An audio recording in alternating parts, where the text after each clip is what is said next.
6 লক্ষ বছর সেজদা করছে কাকে? আরো জোরে কর না কেন, কাকে?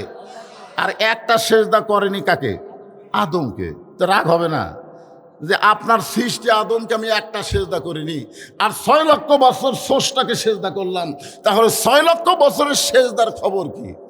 সঙ্গে সঙ্গে আল্লাহ বললেন, ইবলিস শোনে নাও, আমি আল্লাহ আদমকে এত ভালোবাসি, আমার নিজের চাইতেও অনেক বেশি। একটা সেজদা না করার কারণে তোমার 6 লক্ষ বছরের সেজদা আমি বাতিল করে দিয়েছি। এইটা শোনার পরে যারা সুবহানাল্লাহ হলো না, আল্লাহ আদমকে বেশি ভালোবাসে না কম ভালোবাসে? তাহলে আদম সন্তানকে আল্লাহ ভালোবাসে কম না বেশি? এই বেশি ভালোবাসার কারণেই আল্লাহ বলতেছেন, নিশ্চয় মানুষগুলো ক্ষতির ভিতরে, মানুষগুলো যেন ক্ষতির মধ্যে না পড়ে, এই ব্যাপারে আল্লাহর প্রেসক্রিপশন আছে না নাই? যেরকম আছে না নাই? হ্যাঁ, শোনেন এখন আল্লাহ বলতেছেন, ইল্লাল্লাযীনা আমানু ওয়া আমিলুস সালিহাতি ওয়া তাওয়াসাউ বিল হাক্কি ওয়া তাওয়াসাউ বিস সবর। এখানে 4টা বিষয়, জোরে কোন কয়টা? এই 4টা বিষয় আলোচনা হবে। এরই ভিতরে ইনসানের মধ্যে নারী এবং পুরুষ আছে না নাই? জোরে কোন আছে না নাই? মানুষগুলো ক্ষতির ভিতরে, খালি মরদ মানুষ না মেয়ে মানুষও? হ্যাঁ। তবে প্রথম যে ক্ষতি হয়েছে আদমের, এই ক্ষতি কিন্তু মেয়ে মানুষের দ্বারাই হয়েছে। জোরে কোন কথা ঠিক কিনা? মেয়ে মানুষের নাম কি? হাওয়া। আরো জোর বলার নাম কি? হাওয়া। আজকেও বাংলাদেশে অধিকাংশ পুরুষ মানুষ মেয়েদের দ্বারাই ক্ষতিগ্রস্ত হচ্ছে। আমার মায়েরা হয়তো মনে মনে ভাবতেছে, আমাকে কি ওয়াজ করবি রে? প্রথম যেটা ধরলো, ও মায়েরা মন খারাপ করেন না, আপনাকে ফাতেমার ওয়াজ আছে, মা কোনো টেনশন নাই। এখন আসেন, 1 নম্বরের নাম হলো ঈমান। যেখানে 1 নম্বরের নাম কি? বাংলাদেশের শতকরা কত ভাগ মুসলমান? আমার ভাইক বলতেছি, কত ভাগ হবে? আচ্ছা আমি 90% ধরি, উপর যাওয়ার দরকার নাই। আচ্ছা, বাংলাদেশের শতকরা 90 ভাগ মুসলমান, তার মধ্যে কত ভাগ ইমানদার? কি? মুসলমানের সংখ্যা 100-র মধ্যে 90, কিন্তু ইমানদারের সংখ্যা কত? অনেক মুসলমান কিন্তু ইমান নাই। যেরকম আমাদের কাহালুতে একদল মুসলমান আছে, তারা বলে, আমার দয়াল বাবার দরবারেতে কেউ ফিরে না খালি হাতে।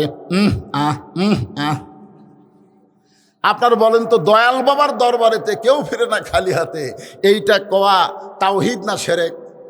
জোরে বলা লাগবে, তাওহীদ না শিরক?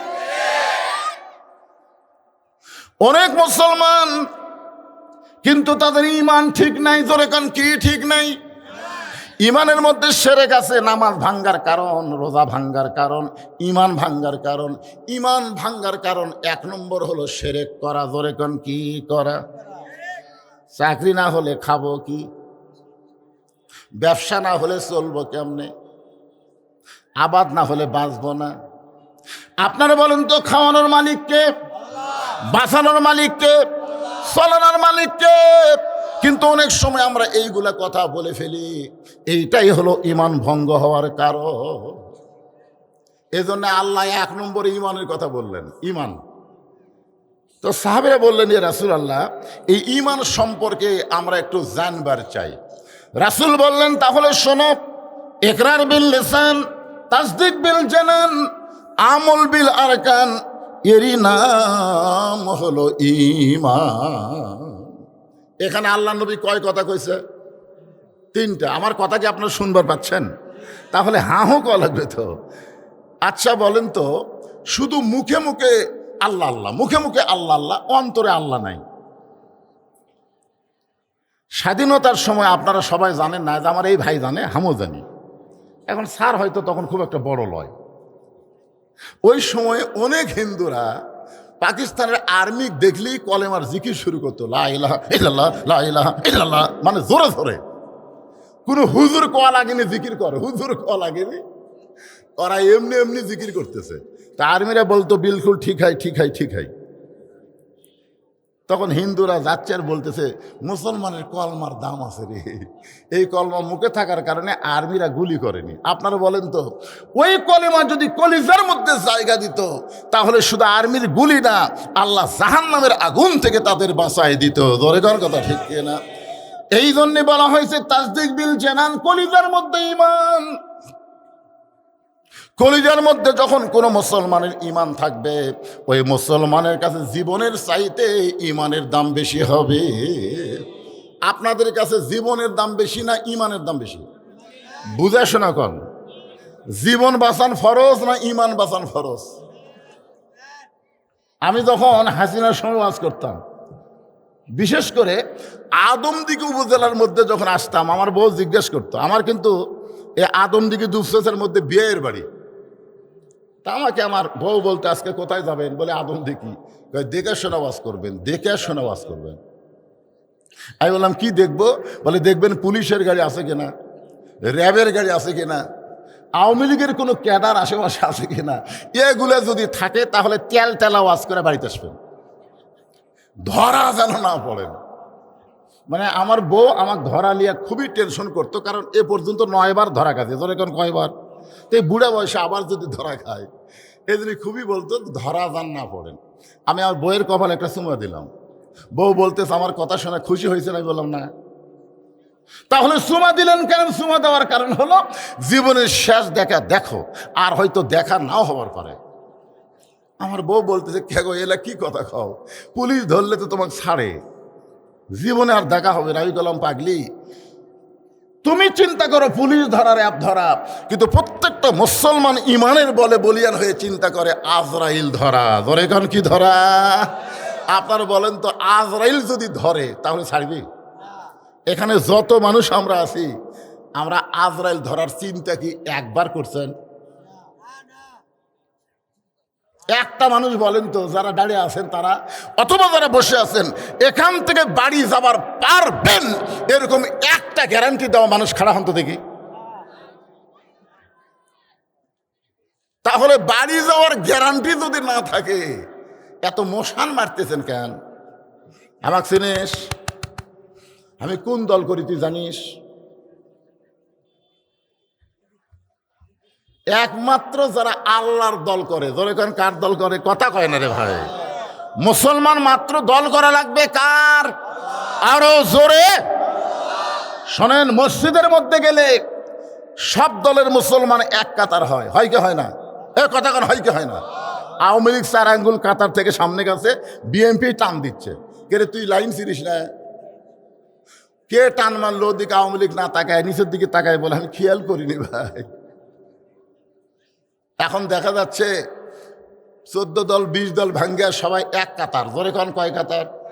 ফেরেশতারা বলতেছে আল্লাহ তোমার মসজিদের বাইরে যখন থাকে তখন 14 দল 20 দল হয়, কিন্তু মসজিদের মধ্যে ঢুকলি সবাই এক কাতার করে। কারণ কি? আল্লাহ বলে যখন তারা ভিতরে ঢুকবে তখন কোনো দলাদলি থাকবে না, সব মুসলমান এক হওয়া লাগবে। ধরে কোন কথা ঠিক কি না? বর্তমানে আপনারা কোন জায়গায় আছেন? বাইরে না ভিতরে? এ কথা কেন বাইরে না ভিতরে? যতক্ষণ আপনারা কোরআনের মাহফিলে আছেন ততদিন আমাদের ততক্ষণ আমাদেরকে কয় দল হওয়া লাগবে? আরো জোরে জোরসে বলুন না, দলাদলি করবেন। আপনি খেয়াল করে দেখেন, আপনার পাশে একজন জামাত বসে আছে, দেখেন দেখেন। আপনি বিএনপি, তার ধারতে একটা জাতীয় পার্টি বসে আছে, কি করবেন? কোনের ঘুতে মারবেন? তুই কে আমার ধারে রে? কথা কি বলবেন? আপনি বলবেন ঘুতাঘুতি বাড়া হবে, ভিতরে কোনো ঘুতাঘুতি হবে না, সবাই এক জামাতে এক দলে আমরা বসবো। জোরে কোন ঠিক? তাহলে এই মুহূর্তে আমরা কয় দল? আরো জোরে জোরসে বলুন। সেই দল আমরা কার দল? আরো জোরে।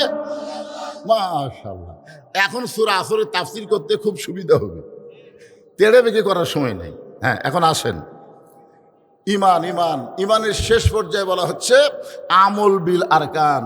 ইমান অনুযায়ী আমল করা লাগবে। আপনারা বলেন তো, ইমান রক্ষা করার জন্য যত আমল আছে আল্লাহর, সমস্ত আমলের মধ্যে শ্রেষ্ঠ আমলের নাম কি? যে আমল না করলে ইমান থাকে না, আপনাদের বলা লাগবে সে আমলের নাম কি? আরো জোরে জোরসে বলুন। এই নামাজ পড়া লাগবে না কায়েম করা লাগবে? হ্যাঁ, আমাদের বাংলাদেশে প্রত্যেক বক্তা ওয়াজ করে নামাজ পড়ো, অথচ এই কোটা কোরআন শরীফ খুঁজে দেখেন একটা জায়গায়ও নামাজ পড়ার কথা নাই। আচ্ছা, হাদিসের মধ্যেও নাই, কোরআনের মধ্যেও নাই। এক ভণ্ড আমাদের এলাকায় এক মূর্খ নামাজিকে বলছে, এই তুই যতই নামাজ পড় কাম হবি না। তখন বলতেছে, কেন হবি না ভাই? বা নামাজ পড়ার কথা কোরআনে হাদিসে কোন জায়গাত নাই? আমার কাছে এসে বলতেছে, হুজুর কোরআন হাদিসে নামাজ পড়ার কথা নাই। আমি বললাম নাই। তখন রাগ করে, আপনিও যা ভণ্ড তাই। আমি বললাম, পাগল, কোরআনের ৮২ জায়গায় আল্লাহ বলেছেন আকিমুস সালাত, নামাজ কায়েম করো। নামাজ যদি আপনারা কায়েম করতে চান তাহলে বর্তমান পরিবেশে সম্ভব না। নামাজ কায়েমের একটা পরিবেশ লাগবে। ধরে কোন কথা ঠিক কি না? আপনারা বলেন তো, আল্লাহ নবীর নামাজ কখন পাশায় না? মেরাজ কোন কোন কোন সনে হবে সেটাও তো কওয়া লাগবে। নবুয়তের ১০ম বৎসরে, নবুয়তের ১০ম বৎসরে নবীর মেরাজ হয়েছে। নবী ৫ ওয়াক্ত নামাজ নিয়ে দুনিয়াতে আসার ৩ বছর মক্কায় ছিলেন। নবী ৫ ওয়াক্ত নামাজ পাওয়ার পরে কয় বছর মক্কায় ছিলেন? ৩ বছর মক্কায় ছিলেন। প্রত্যেকবারই নবী বলতো, আল্লাহ আপনি যত জায়গায় নামাজের কথা বলেন, আকিমুস সালাত, নামাজ কায়েমের কথা বলেন, কিন্তু আমি তো নামাজ কায়েম করার কোনো পরিবেশ পাচ্ছি না। কারণ নামাজ কায়েম করতে গেলে মুয়াজ্জিন আযান দেওয়া লাগবে, আবার তারপরে জামাতের সঙ্গে নামাজ পড়া লাগবে, জোরে সরে আকামত দেওয়া লাগবে। এইরকম একটা পরিবেশ তো আমি পাচ্ছি না আল্লাহ, তাহলে নামাজ কায়েম করবো কেমনে? তখন আল্লাহ বলেন, হাবিব, নামাজ কায়েমের একটা পরিবেশ করতে গেলে আপনি খালি ইমাম হলে চলবে না, আপনাকে নেতাও হওয়া লাগবে। আজকে বাংলাদেশের আলেমগুলো হলো মসজিদের ইমাম, আর সমাজের ইমাম তো আলেমেরা হওয়ার পারতেছে না। তোর এখন কথা ঠিক কিনা? এই জন্যে যতই ওয়াজ করেন, ৪২ বছর আমার ওয়াজের বয়স হলো ৪২ বছর। ৪২ বছর ওয়াজ দিয়া যেই রাত্রে যেখানে ওয়াজ হয় ওই রাত্রে ফজরের মুসল্লি কমা যায়। আমার ওয়াজ শুনবার আইছিল এক মুয়াজ্জিন ওয়াজ শুনে বাড়িতে গেছে, এমন ঘুমাচ্ছে, ওই আর আজানে শুনে চেতন পায়নি। তো যারা ওয়াজ শুনবার যায়নি তারা চেতন পাচ্ছে, কে রে? ফজরে আজান। মসজিদে এসে থেকে তালা দেওয়া, মসজিদে কি দেওয়া? মুয়াজ্জিন তালা দিয়ে আছে, বাড়ি ঘুম পাড়তেছে। তখন কই চারিদিকে আজান হলো, সে আজানে আমরা চেতন পেলাম, আর হামাকের মসজিদে তালা, মুয়াজ্জিন কোথায় রে? ওরা ৪-৫ জন রাগ করা মুয়াজ্জিনের বাড়িতে ডাকতে, মুয়াজ্জিন সাহেব। মুয়াজ্জিন লাফ দিয়ে উঠছে, কে রে ভাই? আজান। কেউ ওয়াজ শুনবার গেছিল ভাই। ওয়াজ শুনবার যা মুয়াজ্জিনই চেতন পাইনি। আমার কথাই বুঝতেছেন? মানে ওয়াজের তাসির হলো মুয়াজ্জিনই চেতন পায় না। তার মানে বোঝা গেল ওয়াজ দিয়ে নামাজ কায়েম হবে না। নামাজ কায়েম করতে গেলে একটা পরিবেশ লাগবে, সেই পরিবেশ আমাদের বাংলাদেশে তৈরি করা লাগবে। ধরে কোন কথা ঠিক? এখন নামাজ কায়েমের পরিবেশটা কেমনে হবে একটু মনোযোগ দিয়ে শুনবেন। তা আমল বিল আরকান, ইমান অনুযায়ী আমল করতে গেলে ১ নম্বর লাগবে নামাজ। লা সালাতা লা ইমানা, যার নামাজ নাই তার ইমান নাই। বাইনাল আবদি ওয়াল কুফরি তরকুস সালাত, বান্দার কাফেরের মধ্যে পৃথক করার জিনিসটার নামই হলো নামাজ। এই মাইকের সামনে এরকম হঠাৎ এরকম হলো কেন? সনসনি করতেছে বেশি, কারণ কি? কুটি মাইক আলো কুটি রাখ না, না ভালোই তো আছে, জোরে দিলে হবে না তো। আমার কথা আপনার বোঝা লাগবে রে ভাই। কোনো মানুষ যদি চিল্লায় কথা কয়, সবাই কি বলে, এত চিল্লাস কেন রে? বোঝা যায় না, কয় কি কয় না। আবার কোনো মানুষ যদি খুব আস্তে কথা কয়, তখন কি কয়, ম্যান ম্যান করিস কেন, শোনা যায় না। তার মানে জোরেও না আস্তেও না, মাঝামাঝি হওয়া লাগবে। জোরে কোন ঠিক? হ্যাঁ, খুবই গুরুত্বপূর্ণ 4টা বিষয়। জোরে বলেন কয়টা? ১ নম্বর হলো ঈমান।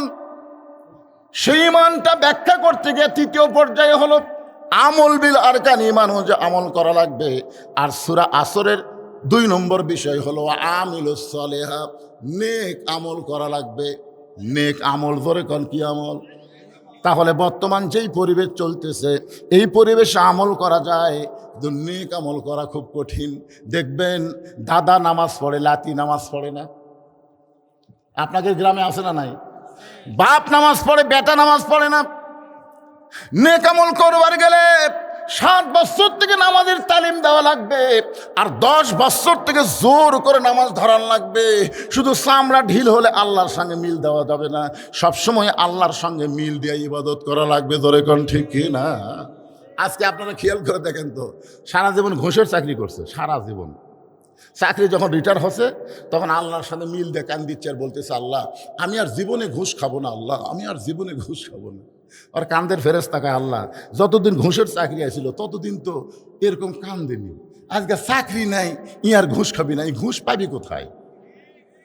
সারা জীবন নামাজ পড়েনি, বুড়া বয়সে সিয়ার লিয়ে মসজিদে গেছে, এরকম কিছু নতুন নামাজে আছে না নাই? জোরে কোন আছে না নাই? সারা জীবনই নামাজ পড়েনি, বুড়া বয়সে সিয়ার লিয়ে মসজিদে গেছে। এখন আপনারা বলেন তো, বাড়ির নামাজ পড়লে কয় গুণ আর মসজিদে নামাজ পড়লে কয় গুণ? মসজিদে নামাজ পড়লে না, মসজিদে জামাত করলে। আমরা অনেক সময় ভুল করি, মসজিদে শুধু নামাজ পড়লে 27 গুণ পাবেন না, মসজিদে জামাতের সঙ্গে নামাজ পড়লে 27 গুণ। ধরে কারণ কাশের কি সঙ্গে? জামাতের সঙ্গে। এখন আপনারা জামাত করবার গেলে জামাতের 1 নম্বর শর্ত হলো কাতার সোজা করা লাগবে। কাতার কি করা লাগবে? কাতার সোজা করবার গেলে নিয়ম হলো পায়ের গোড়ালির সঙ্গে গোড়ালি মিল করা লাগবে। আপনারা বলেন তো, যেই লোকটা চেয়ার লিয়া বসে গেছে ওর পায়ের গোড়ালি কোন জায়গা? তাহলে আপনার যদি 27 গুণ সওয়াব চান, তাহলে ওই চেয়ার পার্টিকে তো আপনাদের কাতারে রাখা যাবে না, 2 নম্বর কাতারে বাড়ি করে দেওয়া লাগবে। জোরে কোন কথা ঠিক কিনা? এখন 2 নম্বর কাতারওয়ালা বলবে, তোর কারণে আমাকে 27 গুণ হবে না, তুই 3 নম্বরে যা। 3 নম্বর কাতার বলবে, ভাই তোর কারণে আমরা 27 গুণ ছাড়বার পারবো না, তুই 4 নম্বরে যা। ওই যাতে যাতে বারান্দার যাবে, মসজিদের মধ্যে কোনো চেয়ারের জায়গা হবে না। জোরে কোন কথা কর না, কি 27 গুণের সওয়াবের দরকার আছে না নাই? এই লোকটা যদি যৌবনকাল থেকে নামাজ পড়তো, তাহলে বুড়া বয়সে ওর বল বিয়ারিং কোনোদিন জাম হতো না। যেই মেশিনটা চালায় না, হঠাৎ চলাবার যায়, দেখবেন স্টার্ট নেয় না। কারণ কি? কারণ অনেক দিন হলে তেল মোবিল ঠিক মতো দেয়নি, যার কারণে খালি ঘুরে হচ্ছে কিন্তু স্টার্ট হচ্ছে না। যেই লোকটা যৌবনকালে নামাজ পড়ে নাই, ওই বুড়াকালে নামাজ পড়বার গেলে ঠিক মতো রুকু সেজদা করবার পারবে না। এই জন্য নামাজ হলো সরকারি চাকরির মতন। সরকারি চাকরি করবার গেলে যেরকম একটা বয়সের দরকার হয়, নামাজ আদায় করবার গেলে একটা বয়সের দরকার আছে না? আপনার ছেলে তো 22 বছরের, ভাই নামাজ পড়ে, কই বয়স হয়নি হুজুর, বয়স হয়নি। ছেলের বয়স 22, তারপরের বয়স হয়নি। দেন ছেড়ে থম, মেলার মধ্যে ঘুরতেছে, রাস্তায় ঘুরতেছে। আপনি বাবা হয়ে নামাজ পড়বেন, আপনার ছেলে নামাজ পড়বে না। আল্লাহ কোরআনে বলেছেন, কু আনফুসাকুম ওয়া আহলিকুম নার, জাহান্নামের আগুন থেকে যদি বাঁচতে চাও, তুমি একলা বাঁচলে হবে না, তোমার আহাল পরিবার নিয়ে বাঁচা লাগবে। হুকুম কার? জোরে বলেন। এখন আহাল পরিবার নিয়ে যদি আমরা জাহান্নামের আগুন থেকে বাঁচতে চাই, তাহলে বর্তমান যেই পরিবেশ বাংলাদেশে চলতেছে, এই পরিবেশে সম্ভব না। ও আমিলুস সালেহা, আমরা নেক আমল করতে চাই কি চাই না? জোরে কান কথা বলেন, চাই কি চাই না? কিন্তু নেক আমল করার পরিবেশ নাই। এখন আপনি সামনে কাতারে নামাজ পড়বেন, জোহরের নামাজ সামনে কাতারে আদায় করবেন। আপনি যে নামাজ পড়বেন তার নাম হলো জোহরের নামাজ। কোন কাতারে? বাড়ি থেকে মসজিদ হলে 100 গজ দূরে। আপনি অজু করে মসজিদ দিকে যাচ্ছেন, সুবহানাল্লাহ আলহামদুলিল্লাহ তসবিহ জপতেছেন, কিন্তু হঠাৎ রাস্তার মধ্যে 100 গজের মধ্যে 2টা বেপর্দা নারী আপনার 2 চোখত পড়ে গেল। আপনি ফালাবার চাননি, পড়ে গেছে। মোটর সাইকেল চালাইতে চালাইতে কেউ কি চোখের মধ্যে পোকা ফালাবার চায়? কিন্তু হঠাৎ পড়ে যায় না, তো পোকা পড়ছে, ভাই তুলে দে তোরা। তখন একজন কাপড় দিয়ে আপনার পোকা তুলে দেয়। কিন্তু 2টা বেপর্দা নারী যদি আপনার 2 চোখত পড়ে, আপনি যদি কাউকে বলেন, ভাই রে অমুকের বউ আমার চোখত পড়ছে রে, তুলে দে তোরা, পারবি? ওই চোখ খুঁজে দেখবি কি রে, আমি তো দেখে পাই না কোন জায়গা, আমি তো দেখতেছি রে। তার মানে এটি পড়াও সারা, এটি আবার লোড হওয়াও সারা। এখন আপনি সামনে কাতারে গিয়ে নিয়ত করছেন, ইলা জিহাতিল কাবাতি শরীফাত, আল্লাহু আকবার। মুখ আছে কাবার দিকে, চোখ আছে সেজদার দিকে, আর মন খালি বলতেছে রাস্তাত কি দেখলাম রে। আপনার কোন তো নামাজ হবে? তাহলে সুন্দরভাবে নামাজ পড়তে গেলে শুধু পিচ ঢালা রাস্তা হলে হবে না, ওই রাস্তা বেপর্দা নারী মুক্ত হওয়া লাগবে। জোরে কোন কথা ঠিক কিনা? এখন বেপর্দা নারী মুক্ত রাস্তা যদি আমরা পাবার চাই, তাহলে বক্তার ওয়াজ দেওয়া হবে না, আল্লাহর কোরআনের সমাজ লাগবে। জোরে কোন ঠিক কিনা? এ কারণে আল্লাহ বললেন, অকরনা ফি বুয়ুতিকুন্না ওয়ালা তাবাররাজনা তাবাররুজাল জাহিলিয়াতিল উলা। আল্লাহু আকবার। এখন কি করবেন ভাইজান? এখন কি করবেন? কোরআনের খালি ওয়াজ শুনবেন? খালি শুনলে হবে? তাহলে কোরআনকে আমাদের বাংলাদেশে চালু করার জন্যে আমাদেরও একটা কাজ করার দরকার আছে না নাই?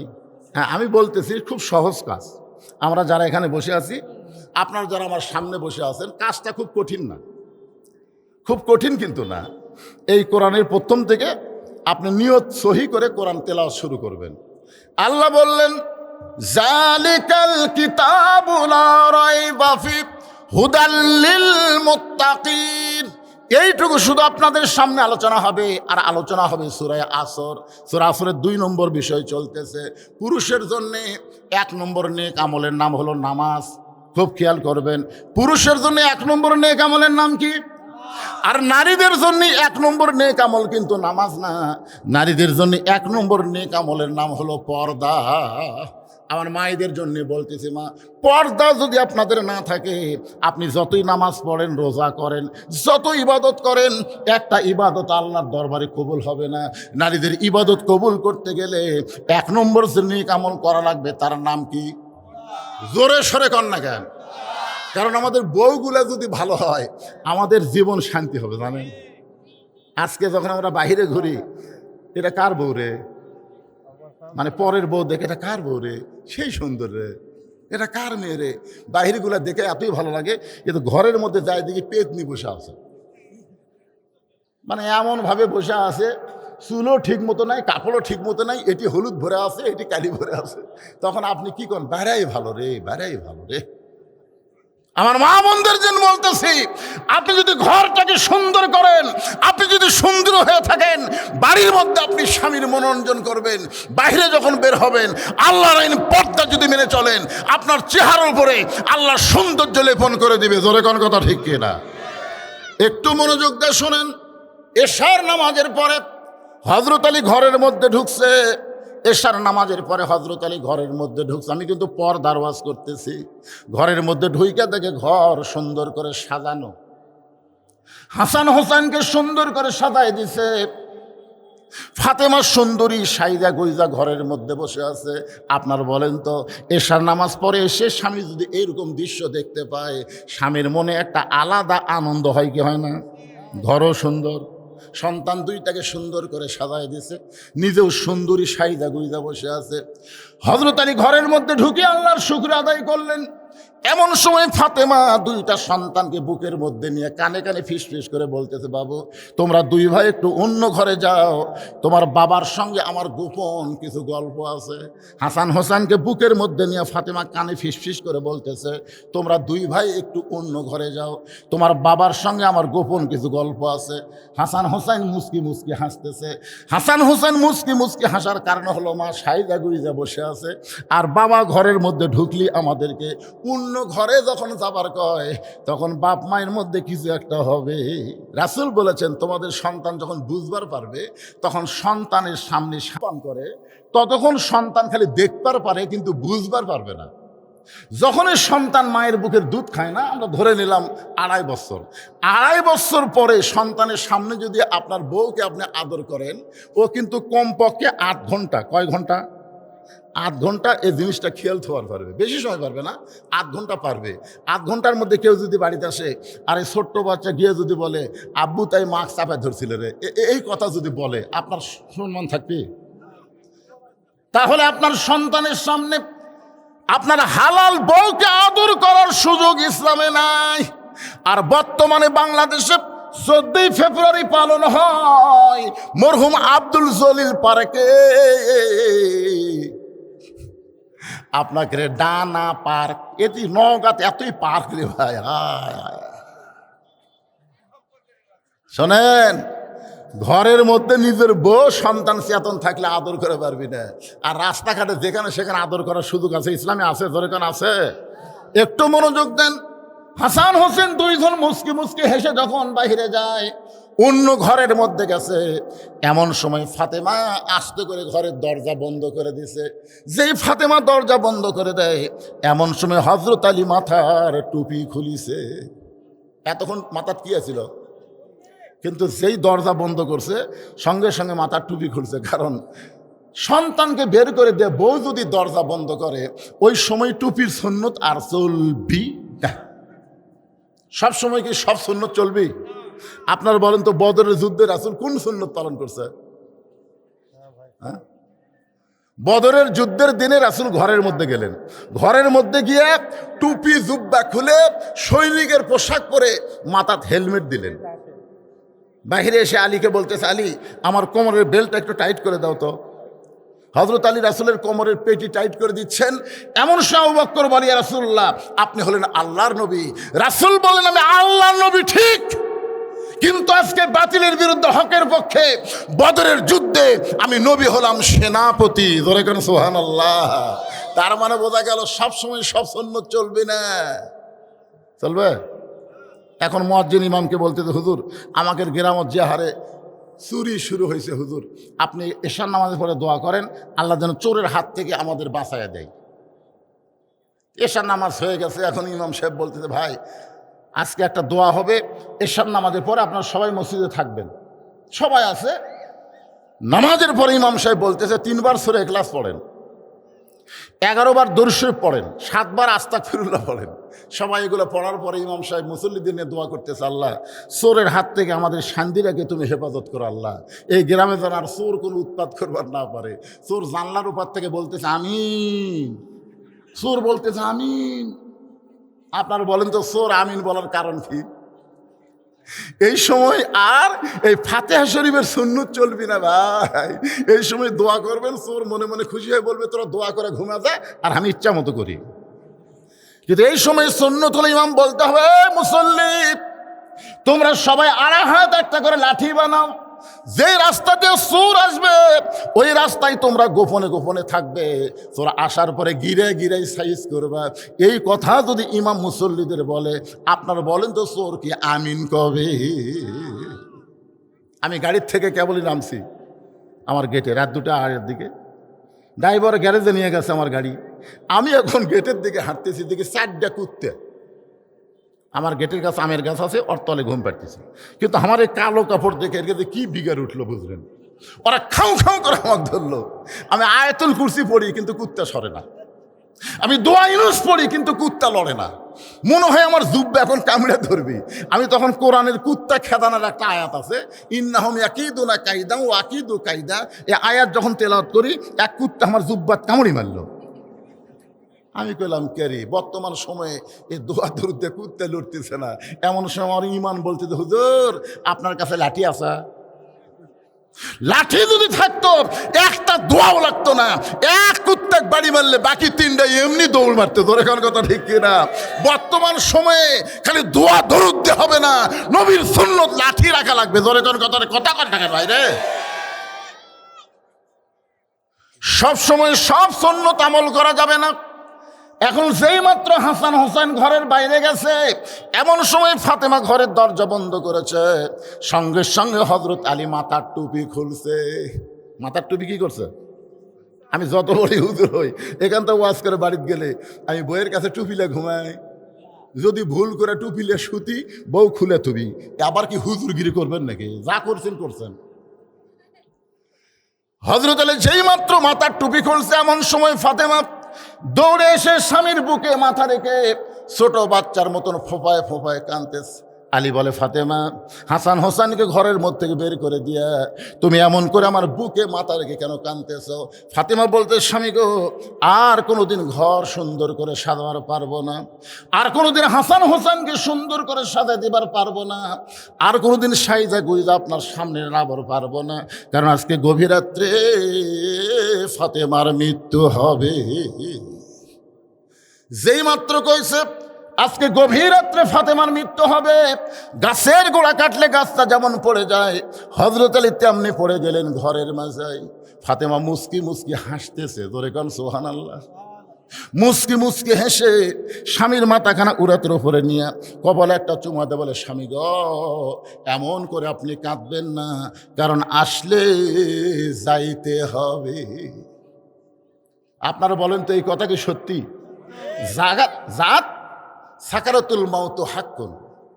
সবচাইতে বড় সত্য হলো, যারা আল্লাহ বিশ্বাস করে না ওই নাস্তিকেরাও মৃত্যুকে বিশ্বাস করে। জোরে কোন কথা, ঠিক কথা কন না কেন ভাই নাম?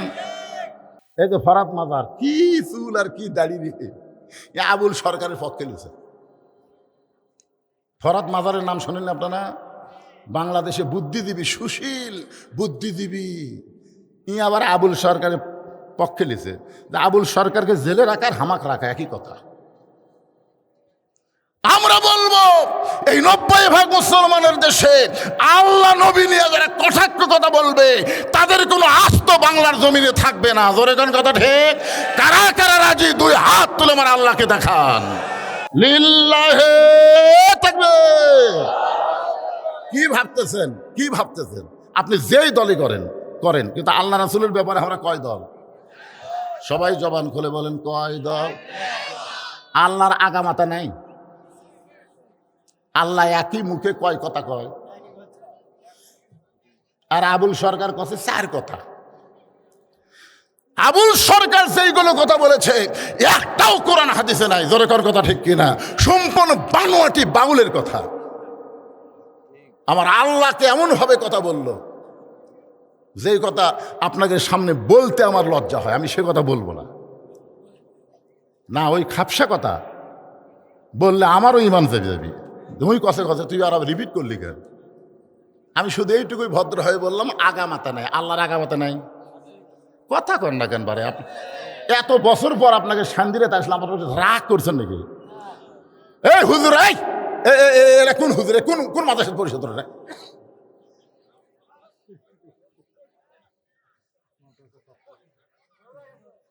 কে ডরাবি? ওরা ডরাবি?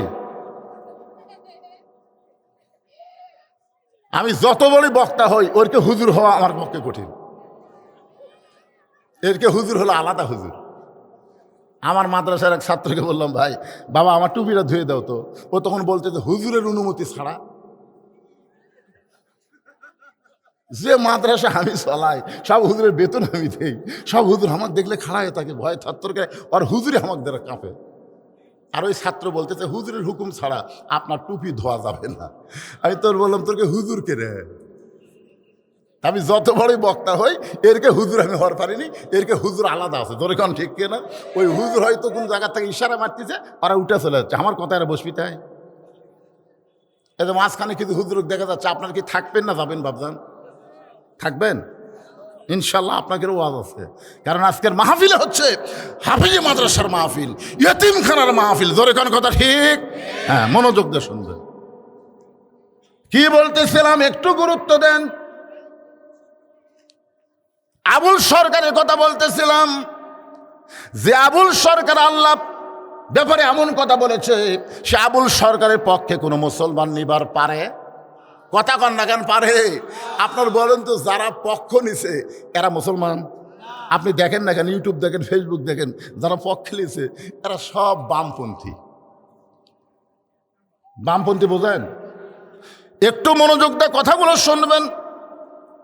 হযরত আলীর মাথা কানা ফাতেমা উরাতের উপরে নিয়ে কপাল একটা চুমু দেয়, বলে স্বামী গো, এমন করে আপনি কাঁদবেন না, কারণ আসলে যাইতে হবে। সবাই বলেন আসলে। এই সত্য কথাটা বলেন, আসলে। ওগো স্বামী, আমি আমার বাবার মুখে শুনেছি আপনি হলেন পৃথিবীর সবচাইতে বড় বীর। ফাতেমা তার স্বামীকে বলতেছে, আমি বাবার মুখে শুনেছি আপনি হলেন পৃথিবীর সবচাইতে বড় বীর। আপনারা বলেন তো, হযরত আলী যে পৃথিবীর সবচাইতে বড় বীর, এ ব্যাপারে আপনাদের সন্দেহ আছে? ফাতেমা বলতেছেন, আমি আমার বাবার মুখে শুনেছি আপনি হলেন পৃথিবীর সবচাইতে বড় শিক্ষাবিদ, আপনি হলেন পৃথিবীর সবচাইতে জ্ঞানী। আপনারা বলেন তো, হযরত আলীর চাইতে গোটা পৃথিবীর মধ্যে আর কেউ জ্ঞানী ছিল? আল্লাহ রাসূল বলেছেন, আনা মাদিনাতুল ইলমি ওয়া আলিউ বাবুহা, আমি হচ্ছে এলেমের শহর, আলী হচ্ছে তার দরওয়াজা। একটা কথা আপনাদের বলি, আল্লাহ রাসূল যতদিন মদিনার প্রেসিডেন্ট ছিলেন 10 বছর, ততদিন শিক্ষামন্ত্রী ছিলেন হযরত আলী। শিক্ষামন্ত্রীকে হযরত আবু বকর যখন মদিনার খলিফা হলেন, ওই সময় শিক্ষামন্ত্রী হলেন হযরত আলী। উমর যখন মদিনার খলিফা হলেন, ওই সময় শিক্ষামন্ত্রী হলেন হযরত আলী। ওসমান যখন মদিনার খলিফা হলেন, ওই সময় শিক্ষামন্ত্রী ছিলেন হযরত আলী। ধরে কেন সুবহানাল্লাহ। মানে দেখেন, খলিফা পাল্টে গেছে কিন্তু শিক্ষামন্ত্রী পাল্টেনি। আপনারা বলেন তো, হযরত আলীকে শিক্ষামন্ত্রী রাখার মধ্যে বরকত কি? আজকে আমাদের বাংলাদেশে শিক্ষামন্ত্রী কে রে? এই শিক্ষা উপদেষ্টার নাম কি? শিক্ষা উপদেষ্টার নাম কি? আমাদের বাংলাদেশে শিক্ষা উপদেষ্টা আছে না? এখন তো আর মন্ত্রী নাই, এখন উপদেষ্টা। আল্লাহ রাসূল বলেছেন, খায়রুকুম মান তাআল্লামাল কুরআনা ওয়া আল্লামাহ। ওই ব্যক্তির চাইতে দামি সম্মানী কোনো ব্যক্তি নাই যে ব্যক্তি আল্লাহর কোরআন শিখেছে এবং অপরকে কোরআনের শিক্ষা দেয়।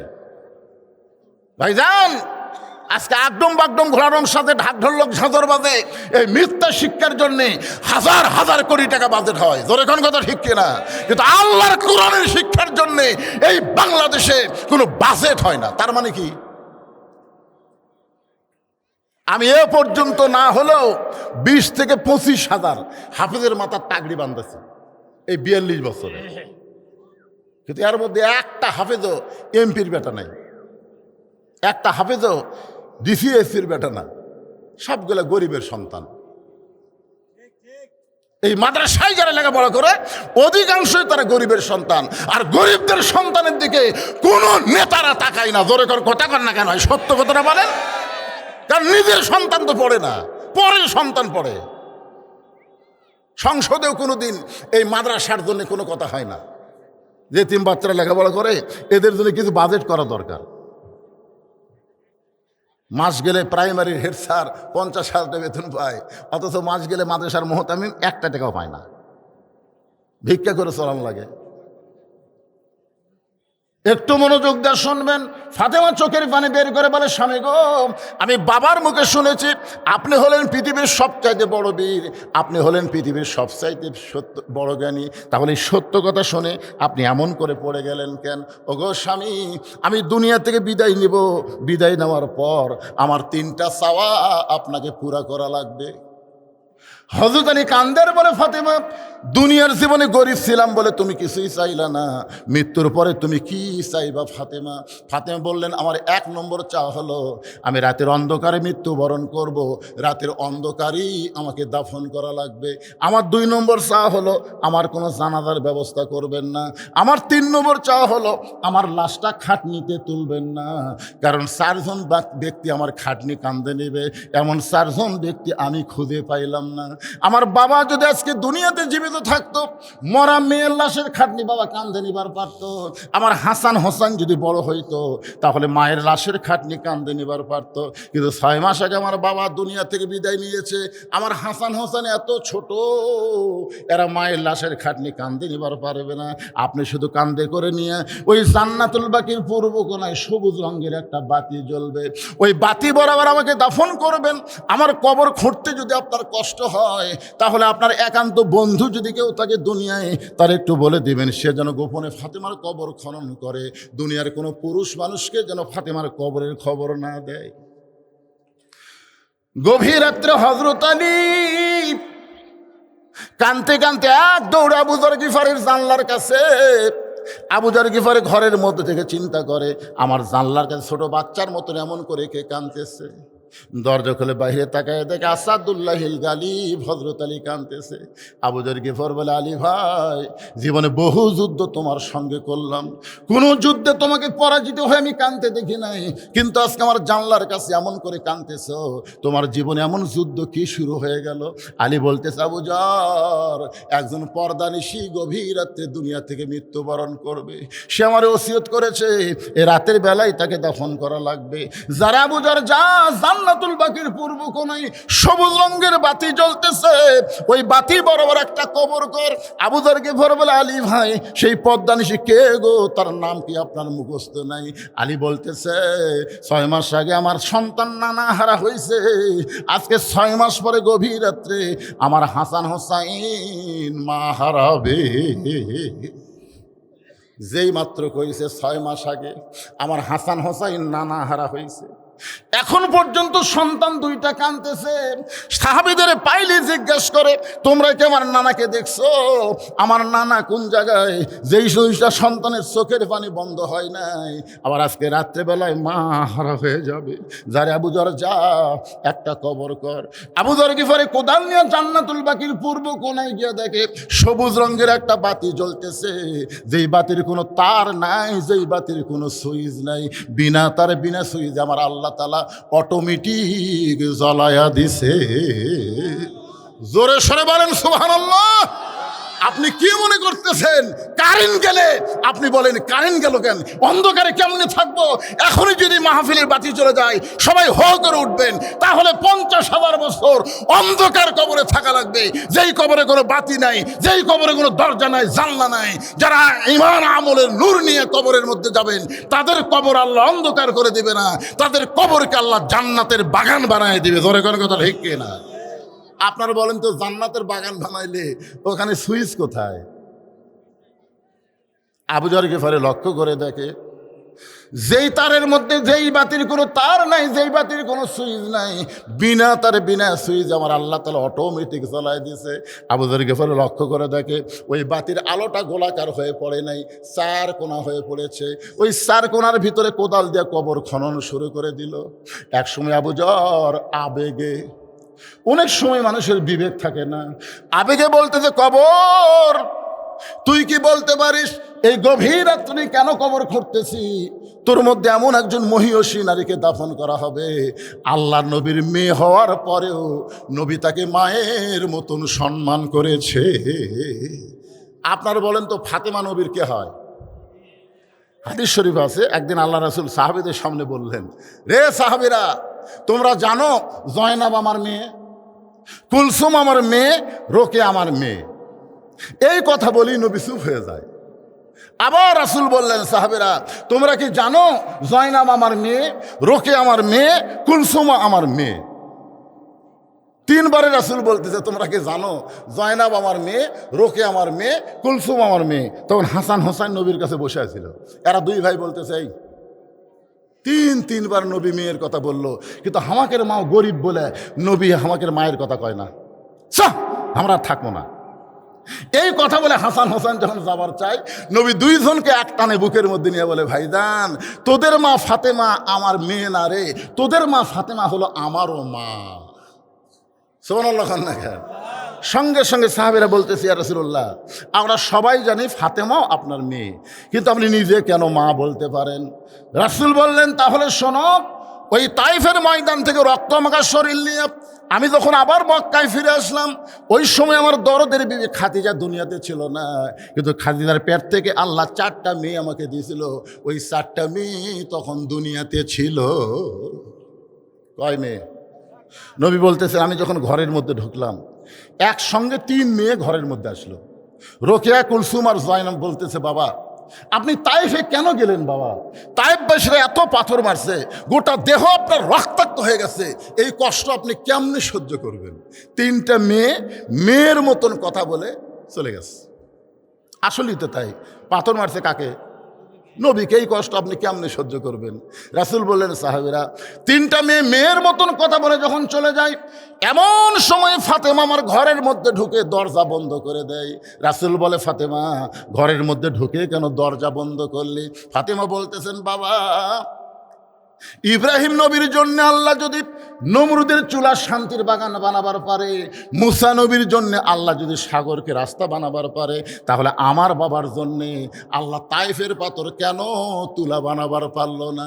আজকে যদি তাইফের পাথর তুলা হইতো, আমার বাবার গায়ে লাগতো ঠিকই, কিন্তু চামড়া কাইটা রক্ত বের হতো না। এই কষ্ট আমি কেমনে সহ্য করব বাবা? এই কষ্ট আমি কেমনে সহ্য করব? 3টা মেয়ে বলেছে, এই কষ্ট আপনি কেমনে সহ্য করবেন? আর ফাতেমা বলতেছে, বাবা এই কষ্ট আমি কেমনি সহ্য করবো বাবা। কানতে কানতে দরজা খুলে উনানে গিয়া বারান্দায় গিয়া উনানে পানি গরম করতেছে, জয়তনের তেল গরম করতেছে। রাসূল বলেন, সাহাবীরা রে, কিছুক্ষণ পরে পানি গরম করে জয়তনের তেল গরম করে ঘরের মধ্যে ঢুকে দরজা বন্ধ করে দেয়। আমি রাসূল বললাম, ফাতেমা আবার কেন দরজা বন্ধ করলি? ফাতেমা বললেন, বাবা সন্তান যখন বড় হয় ওই সন্তানকে গোসল করাইতে গেলে দরজা খুলে গোসল করা যায় না বাবা। রাসূল বলেন, সাহাবীরা রে, ফাতেমা আমার দেহের জুব্বা খুলে যত জায়গায় তায়েববাসী পাথর মারছে, ওই গরম পানির মধ্যে নরম কাপড় চুবড়ায়া চুবড়ায়া আমার গোটা দেহ পরিষ্কার করে ওই নরম আঙ্গুলের মধ্যে গরম জয়তুনের তেল নিয়ে আমার ক্ষতস্থানে যখন মালিশ করে দেয়, আমি নবী কখন যেন সন্তান হইয়া ফাতেমার উরাতকে বালিশ বানায় ঘুমায় গেছি। ওই ঘুমের মধ্যে আমি স্বপ্নে দেখতে পাই আমার মা আমিনা আমার শিওরের পাশে দাঁড়ায় কাঁদতেছে। এত বছর পরে আমিনাকে দেখে বললাম, মা আইসেন যখন আর যাবার দিব না। আমি স্বপ্নকে বাস্তব মনে করে আমিনার হাত ধরেছি, কিন্তু ওই সময় ফাতেমা আমার কপালে একটা চুমা খায়। আমি নবী দেখি ফাতেমার চোখের পানি আমার চোখের মধ্যে ঢুকে গেল। আমি বললাম, ফাতেমা তুই খেলো কান্দিস কেন মা? ফাতেমা বলে, বাবা আমি কান্দি না, আপনি আমারে কাঁদাইতেছেন। আপনি স্বপ্নে আমার হাতটা মা বলে চাইপা ধরলেন, এখন পর্যন্ত আপনি আমার হাতটা ছাড়েন নাই। রাসূল বলে, ফাতেমা স্বপ্নে যদি তোর হাত চাইপা ধরে মা বলে ডাক দেই, তাহলে তুই শুধু আমার ফাতেমা না, তুই হইলি আমার মা আমিনা। লিল্লাহে তাকবীর। আবু যর গিফারি বলে, কবর তোর মধ্যে এমন একজন মহিষী নারীকে দাফন করা হবে যার স্বামী হলো আসাদুল্লাহিল গালিব। এই কথা বলার পরে আবার কোদাল দিয়ে কবর খনন শুরু করে দিছে।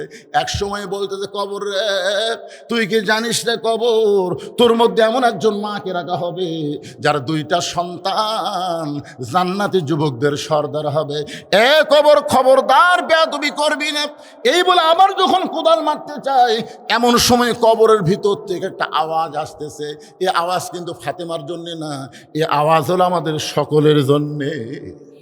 আপনার কি মনে করতেছেন আমাদের জন্য না? কবরের ভিতর থেকে আওয়াজ আসতেছে, আবু যর কার মা কার মেয়ে কার বিবি এইটা কবর দেখবে না। আমল যদি ভালো হয় কবর জান্নাতের বাগান হয়ে যাবে, আর আমল যদি খারাপ হয় কবর জাহান্নামের গর্ত হয়ে যাবে। এই কথা শোনার সঙ্গে সঙ্গে আবু যর গিফারি আর কোদাল মারতে পারে নাই। কোদাল ফাইলে যে মারছে দৌড়।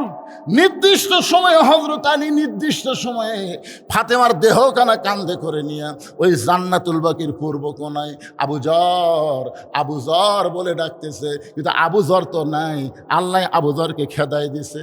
আবু যর যে কবর খুঁড়েছে ওই কবরের মধ্যে ফাতেমাকে দাফন করার পরে হযরত আলী বলতেছে, আল্লাহ আমি আজকে সবচাইতে বড় বিপদের মধ্যে আছি। আল্লাহ আমি ফাতেমাকে কবর দিয়ে যখন বাড়িতে যাব, হাসান হোসেন যখন ঘুম থেকে চেতন পাবে, এরা দুই ভাই মায়ের খোঁজ করবে। আমি তখন যদি বলি, মা তোমাদের মা দুনিয়া থেকে বিদায় নিয়েছে, তখন হাসান হোসেন বলবে, বাবা তাহলে আমাদের মাকে এখন কোথায় রাখছেন? আমি যদি বলি তোমাদের মাকে কবর দিয়েছি, তখন আমার দুইটা সন্তান বলবে, মাকে কোথায় কবর দিলেন? আমরা দুই ভাইকে একটু দেখতে পাবো না। আমি যদি হাসান হোসেনকে ফাতেমার কবর দেখাতে আসি, তাহলে এরা দুই ভাই যদি কবরের কাছে কান্দে, তাহলে গভীর রাত্রে ফাতেমাকে দাফন করে কি হলো মদিনার মানুষ তো জানতে পারবে। হাসান হোসেন কাঁদতেছে, ওটাই হলো ফাতেমার কবর। কবর রে আমি আজকে কিভাবে ফেরত যাই? ও ফাতেমার কবর, আমি আলী আজকে বড় বিপদে পড়েছি। এই কথা কয়েকবার বলার পরে হযরত আলী তাকায় দেখে সামনে কয়েকটা পুরাতন কবর দেখা যায়। এইমাত্র ফাতেমার কবর দিল, সেই নতুন কবর গেল কোন জায়গায়? গোটা জান্নাতুল বাকি দৌড়ের বলে ফাতেমার কবর। এখন এই ফাতেমার কবর দিলাম, সেই কবর গেল কোন জায়গায়? কে যেন গায়েব থেকে আওয়াজ দেয়, আলী ফাতেমা পর্দানিশি। আমি আল্লাহ জহুরা ডিগ্রি দিয়া, জোরে বলেন কি ডিগ্রি? আরো জোরে বলেন কি ডিগ্রি? আমার মায়েদের জন্য অত্যন্ত গুরুত্বপূর্ণ কথা। আল্লাহর পক্ষ থেকে বলা হচ্ছে, আলী রে আমি আমার ফাতেমাকে জহুরা ডিগ্রি দিয়ে তার কবরটাকে কিয়ামত পর্যন্ত আমি পর্দা করেছি। হযরত আলী ফজরের নামাজ পড়তে গেলেন, রাত্রে বিবিকে দাফন করে ফজরের নামাজ পড়তে গেলেন। মসজিদের মধ্যে যা দেখে আবু যর নাই। আলীর মনের মধ্যে একটু রাগও হচ্ছে, কিন্তু তো কবর খুঁড়বার দিছি, আর তুই কবর খোঁড়া বাদ দিয়ে কোথায় গেছিস? ফজরের সময় আবু যর নাই, জোহরের সময় নাই, আসরের সময় নাই, একদিন নাই, 2 দিন নাই, 1 সপ্তাহ নাই, 1 মাস নাই। সমস্ত সাহাবীরা বলা বলি করলো, নবীর জলিল কদর সাহাবী আবু যর গেল কোথায়? আলী কিন্তু জানে, কিন্তু কাউকে বলতেছে না যে আমার বইয়ের কবর খোলবার যে হেরে গেছে। 1 বছর যায়, 2 বছর যায়, সবাই চিন্তা করে আবু যর গিফারি গেল কোথায়? কয়েক বছর পরে মদিনায় আবু যর গিফারি, কয়েক বছর পর মদিনার বাচ্চারা পাগলের মতন দেখে, কেউ ঢেল মারে, কেউ তিরস্কার করে, পাগল পাগল। সবাই যখন পাগল পাগল বলে আবু যর গিফারিকে তিরস্কার করে, ঢেল মারে, এমন সময় হযরত আলী চিন্তা করে এই পাগল কে রে? এক দৌড়ে সামনে গিয়ে তাকায় দেখে ইয়ানজুরু বি নূরিল্লাহ, এই পাগল কেউ না, এই পাগল হলো আবু যর গিফারি। হযরত আবু যর গিফারির হাতটা ধরে বলে, ভাইজান আমার ফাতেমার কবর খুঁড়তে গিয়ে কোথায় হারায় গেলি? আজ কত বছর পরে তোকে মদিনায় পাইলাম, তুই পাগল বেশে ঘুরতেছিস, বল রে বল। আবু যর, আমার ফাতেমার কবর খুঁড়তে খুঁড়তে তোর কি হলো? আবু যর গিফারি খালি কান্দে আর কান্দে। আবু যর গিফারিকে হযরত আলী বুকের মধ্যে চাইপা ধরে বলে, না বললে তোকে ছাড়বো না। একসঙ্গে আবু যর গিফারি কাঁদতে কাঁদতে কাঁদতে কাঁদতে যখন পড়ে যায়, হযরত আলী উরাটটা বালিশ বানিয়ে দিয়ে কপালে চুমো দিয়ে বলে, আবু যর বল ভাই বল, তুই কি জন্য পাগল হয়ে গেলি, সংসার ত্যাগ করলে বল। আবু যর গিফারি শুধু 3 বার একটা শব্দ উল্লেখ করেছে, কবর কবর কবর। 3 বার উল্লেখ করে হযরত আলী তাকায় দেখে আবু যর গিফারি আর নাই, এই দুনিয়া থেকে চিরদিনের মতো বিদায় নিয়েছে। চারিদিকে সাহাবারা এসে আলীকে বলতে, আলী ভাই কোন পাগলকে উড়াতে নিয়ে ঘুম পাড়াইতেছ? আলী বলতে, সাহাবীরা রে, কয়েক বছর থেকে যেই আবু যরকে আমরা খুঁজতেছি, আজকে সে আবু যর আমার উড়াতে মাথা দিয়া 3 বার শুধু কবর কবর কবর বলে দুনিয়া থেকে বিদায় নিয়ে চলে গেল। এই জন্য গায়ক কেঁদে কেঁদে বলেছে, কিন্তু যেদিন ডাক পড়িবে কবর মাঝে যাইতে, জোগাড় কিছু করছো বন্ধু তার মাঝে বিছাইতে। আমি সূরা আসরের 4টা বিষয় আপনাদের সামনে আলোচনা করব, আপনারা কি শুনবেন ভাই? কারা কারা শুনবেন আল্লাহকে একটু হাত দেখান। লিল্লাহে তাকবীর। এই ডানানোগুলো হাত তোলেন না কেন? এরকম আমার বেশি সন্দেহ হয়। সবাই হাত তোলেন, 2 হাত তোলেন। লিল্লাহে তাকবীর। আমি ওয়াদা দিলাম কোরআন শরীফ সামনে নিয়ে, কিন্তু এই যে কবরের কথা বললাম, আমরা সবাই কবরে যাব, যে কোনো সময় আমাদের ডাক পড়বে। জোরে কোন কথা ঠিক কিনা? কি বলতেছে? কিন্তু যেদিন ডাক পড়বে, কিন্তু যেদিন মানে কোন দিন? যে কোনো সময় ডাক পড়বে। সেই কবরের পাথর হিসাবে আজকে এই শান্দিরা এতিমখানা মাদ্রাসায় আপনাদেরকে দান করা লাগবে। এত হাজার হাজার মানুষের মধ্যে আমি আপনাদের কাছে এই মাদ্রাসায় দান করার জন্যে একটা করে কোরআন মাত্র 500 টাকা, 500 টাকা দিবেন, একটা কোরআন শরীফ দান করার সওয়াব আল্লাহ আপনাদের আমল নামায় দিয়ে দেবে। যাদের বাপ মা কবরে গেছে, আল্লাহ কোরআন দানের ওসিলায় আল্লাহ যেন বাপ মার কবরকে জান্নাত বানায় দেয়। কেউ যদি মনে করে হুজুর আমি একটা কোরআন দেবো না, 5টা কোরআন দিব 2500 টাকা, 10টা কোরআন দিব 5000 টাকা। এখানে অনেক আল্লাহর বান্দা আছে। পৃথিবীর শ্রেষ্ঠ দান নবীর মাদ্রাসা একটা কোরআন। আপনাদের কাছে ব্যাগ যাবে, রুমাল যাবে, একজন উঠবেন না, এখনই হাত দেখাচ্ছেন। এখনই যদি আপনি না শুনে চলে উঠে যান, তাহলে লিমা তাকুলু মালা তাফালুন, যে কথা বলে তার সাথে কাজের মিল নাই, ওই হলো টাটকা মুনাফিক। জোরে কান, কি মুনাফিক? কথা কয় না কেন? এখনই হাত তোলেননি আপনারা, শুনবেন না তো? শোনার জন্য হাত তুলে আদায়ের কথা বললে লাভ ঘটেন কেন? আমি আপনারা কি মনে করছেন আমি ঘন্টা ঘন্টা আদায় করবো? ও আজ করা লাগবে রে, বহুদিন পড়াচ্ছি। শুধুমাত্র এই হাজার হাজার মানুষের মধ্যে 100টা কোরআন শরীফ 500 টাকা দিবেন, একটা কোরআন দানের সব হয়ে যাবে। কেউ যদি মনে করে হুজুর আমি 1,10,000 দেবো, 5,000 টাকা দিবেন, 2টা দিবেন 1,000 টাকা। পৃথিবীর শ্রেষ্ঠ দান নবীর মাদ্রাসায় একটা কোরআন।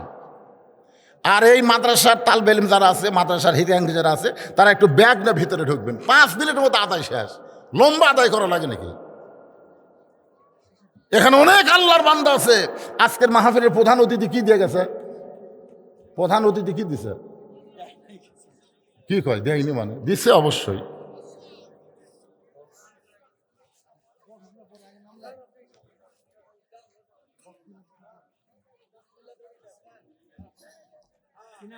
কিলে আদায় রে, বাক্সলে আদায়। এটা কে ধরবি? এমন টেস্ট করা করছেন মনে কত যাত্রা করতেছে। এত উঁচু টেস্ট করা হয়। বক্তার হাতের মধ্যে সবাই একটু চাই যে হুজুরের হাতে অনেকদিন পড়াচ্ছে, একটু হাতের সঙ্গে হাত লাগায়, কিন্তু ক্ষমতা আছে। আমাকে এমন জায়গা তুলে থোছে। ছোট্ট একটা বাচ্চা 2টা কোরআন শরীফ বাবদ 1000 টাকা দান করেছে, আল্লাহ দানকে কবুল করেন। আর একজন আল্লাহর বান্দা কোরআন শরীফ বাবদ 500 টাকা দান করেছে, আল্লাহ তার দানকে কবুল করেন। আর একজন কোরআন শরীফ বাবদ 500 টাকা দান করছে, আল্লাহ দানকে কবুল করেন। আল্লাহুম্মা আমিন। আব্দুল মুমিন দোগসি দক্ষিণ পাড়া 10টা কোরআন শরীফ বাবদ 5000 টাকা ধরে বলেন মারহাবা। আল্লাহ দানকে কবুল করেন। যে নিয়তে দান করছে আল্লাহ নেক নিয়ত নেক আশাকে আল্লাহ আপনি পুরা করে দেন। আল্লাহুম্মা আমিন। আল্লাহর একজন বান্দা কোরআন শরীফ বাবদ 500 টাকা দান করছে, আল্লাহ দানকে কবুল করেন। যে নিয়তে দান করলো আল্লাহ, হ্যাঁ অঙ্গীকারের গুলা এই টেজের উপর না, অঙ্গীকারের গুলা ভিতর যান। টেজের উপর খালি লগত আদায় হবে, লগত, কোনো বাকি আদায় হবে না। বাক্সর মধ্যে দিচ্ছেন না কেন আপনারা? ভাইরে দান বাক্স ঠেলা মারতেছেন। পকেটের দিকে টাকা দেখে 500 টাকা লোট আছে, 200 টাকা লোট আছে, 100 টাকা লোট, 10 টাকা নাই। ওর সামনে মসজিদের দান বাক্স আছে, মারছে ঠেলা। এমন করে ঠেলা মারছে 4 জন পার হয়ে গেছে। ওরা 4 জন খুব খুশি, যাকে আল্লাহ তোর হাতত বরকত দিছে। 2 কান্দের ফেরেশতা বলতেছে আল্লাহ আমরা লেখবো কি? আর পকেট ভরার টাকা থাকার পরেও দান বাক্স ঠেলা মারলো। আল্লাহ কই দান বাক্স ঠেলা মারেনি, এই জান্নাত ঠেলা মারছে, জান্নাত। এই দান বাক্স যাচ্ছে আপনাদের কাছে 10 টাকা 20 টাকা, যাই যা পারেন আল্লাহর রাস্তায় দিবেন, ঠেলা দিবেন না, ফাঁকি দিবেন না। সাজু ডাক্তার 10টা কোরআন শরীফ বাবদ 5000 টাকা দান করেছে, আল্লাহ তার দান কবুল করেন। যে নিয়তে দান করেছে আল্লাহ নেক নিয়ত নেক আশা পুরা করেন। লিল্লাহে তাকবীর। আমার ভাই রাশেদুল ইসলাম রানা 20টা কোরআন শরীফ বাবদ 10,000 টাকা ধরে বলেন মারহাবা। কেন মারহাবাও করবেন না? আরে এত রাগ করছে কেরে? আরে পাগলারা, একটা না ওয়াজ করছি, এখন 10টা মিনিট আদায় করি না, কি অসুবিধা আছে? আমি কি ঢাকার থেকে যাচ্ছি? আমি কি ঢাকার বক্তা? আপনারাও বগলার, আমিও বগলার, একসাথে চলবি যতক্ষণ পারে, কোনো টেনশন নাই। খালি কিছুটা টাকা দিয়ে দেন। আল্লাহর একজন বান্দা 20টা কোরআন শরীফ বাবদ 10,000 টাকা দান করছে, আল্লাহ কবুল করেন। ওয়ালাইকুম আসসালাম। আল্লাহ তোমার একজন বান্দা কোরআন শরীফ বাবদ 500 টাকা দান করছে, আল্লাহ দানকে কবুল করেন। ছোট্ট বাচ্চা, কি নাম বাবু, কি নাম তোমার? মোহাম্মদ আব্দুল্লাহ 2টা কোরআন শরীফ বাবদ 1000 টাকা দান করেছে, আল্লাহ আব্দুল্লাহর দানকে আল্লাহ আপনি কবুল করেন। 2টা কোরআন শরীফ বাবদ, কি নাম তোমার? আবু তালহা 2টা কোরআন শরীফ বাবদ 1000 টাকা দান করেছে, তালহার দানকে আল্লাহ আপনি কবুল করেন। আল্লাহুম্মা আমিন। আরেকজন আল্লাহর বান্দা 2টা কোরআন শরীফ বাবদ 1000 টাকা দান করছে, আল্লাহ দানকে কবুল করেন। আল্লাহুম্মা আমিন। মমতাজের জামাই, দেখছেন জামাই, আপনাদের জামাই নাই, খালি খাবার আছে, জামাইগুলা খাইয়া খেয়ে উল্টে উল্টে করতেছে। মমতাজের জামাই কোরআন শরীফ বাবদ 500 টাকা দান করছে, আল্লাহ কবুল করেন। জোরে করে আমিন। এই গেটও আপনারা সীসা ঢালা প্রাচীরের মতন খাড়া হন তো কেউ যেন যাবার না পারে। যাবি কে? একজনও লড়াচড়া চলবে না, বসে থাকবেন মহব্বতে। কোরআনের মাদ্রাসা উন্নয়ন কল্পে মাহফিল ভাইজান আপনাকে দেওয়া লাগবে। এই মাদ্রাসার সভাপতি, মাদ্রাসার সেক্রেটারি, মাদ্রাসার ক্যাশিয়ার, মাদ্রাসার যারা সদস্য, আপনারা লুকে থাকেন না। এই মুহূর্তে টেজের উপর আপনাদের দেখে চাই জনগণ, জোরে কর কথা ঠিক কিনা? দেখ পারছেন না? হ্যাঁ, সভাপতি সাহেব, সহসভাপতি সাহেব, সেক্রেটারি সাহেব, চলে আসেন আপনারা। আপনাকে এত বড় গুরু দায়িত্ব দেওয়া হয়েছে ফাঁকি মারার জন্য না, দেওয়া লাগবে, দেওয়া লাগবে।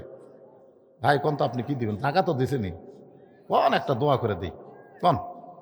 আপনি হচ্ছেন আজকের আসল, শুরুর থেকে এই পর্যন্ত বসে আছে আলহামদুলিল্লাহ। সোহেল আর ফাইন 1000 টাকা 2টা কোরআন শরীফ বাবদ করছে দেন। আচ্ছা, আপনাকে বিশ্বস্ত লোক আছে, বিশ্বস্ত লোক, এই মেয়েদের মধ্যে কে আদায় করবে? মেয়েদের মধ্যে লোক আছে, সেটিং দেওয়া আছে তো, আবার লিয়ে দেন আর একদিকে যায় না, কারণ হিরোইন খোর, গাঁজা খোর, আফিম খোর, বহু খোর আছে এখন বাড়াচ্ছে। মাদ্রাসার বিশ্বস্ত লোক হতে হবে। মায়েরা বিশ্বস্ত আপনাদের কাছে আদায় করতেছে, যা মনে চায় আল্লাহ দান করেন, সব টাকায় মাদ্রাসা চলে আসবে ইনশাল্লাহ। আল্লাহর একজন বান্দা কোরআন শরীফ বাবদ 500 টাকা দান করছে, আল্লাহ কবুল করেন। এই ডেকোরেটর মাদ্রাসার উন্নয়ন কল্পে 2000 টাকা ধরে বলেন মারহাবা। সভাপতি তো আমার ধারতে বসে আছে, কখন আলেন? না আমি খেয়াল করিনি। আপনি কি আগামীতে নির্বাচনে দাঁড়াবেন? চেয়ারম্যানও দাঁড়াবেন না? আরে নিয়ত নেই।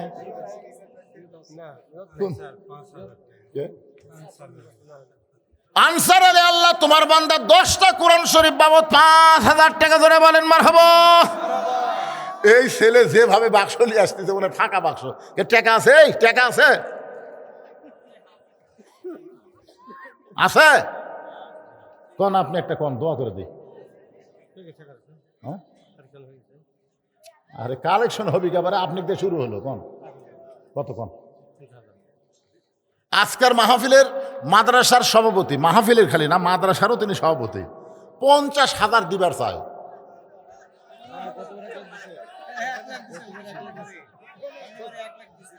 মানে গতবার তো গতবারে 1 লাখ দেয়, এবার কি আলু বান্ধটি করছে নাকি? না আপনি কি আলু বান্ধটি করছেন সেরকম? বেশি দিবেন না? আচ্ছা মন থেকে যা দিবি, লা ইকাল্লিফুল্লাহু নাফসান ইল্লা উসআহা, আল্লাহ বলেছেন সাধ্যের বাহিরে কোনো কিছু করা যাবে না। উনি মন থেকে যা দিচ্ছেন সেটাই আমরা মানে নেব। কি কন? মাদ্রাসার সম্মানিত সভাপতি মোত্তালেব হোসেন সাহেব 50,000 টাকা ধরে বলেন আরো জোরে লিল্লাহি তাকবীর। আচ্ছা সহসভাপতি কি আছে আপনাদের মাদ্রাসার? সহসভাপতি আছে? একে এত নিচে নামছে 2। আমি বহু বছর আগে এখানে আসছিলাম ভাই রে, সেই বছর যা আদায় করছিলাম সেইগুলা বাঘের বাচ্চারা কুটি গেছে রে। হ্যাঁ কয়তালা?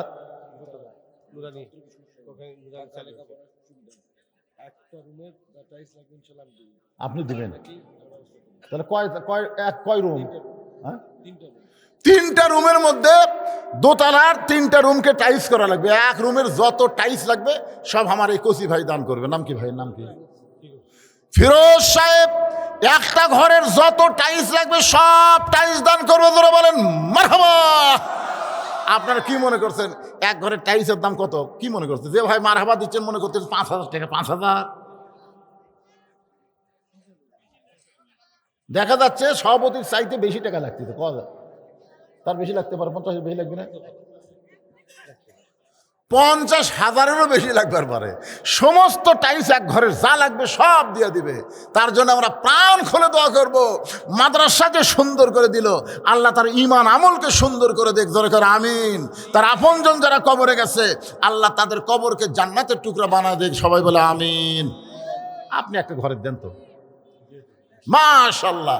আজকের মাহফিলের সম্মানিত বিশেষ অতিথি রাজশাহী ভার্সিটির প্রফেসর সাহেব, একটা ঘরের সম্পূর্ণ টাইলস। ধরে বলেন মারহাবা লিল্লাহি তাকবীর।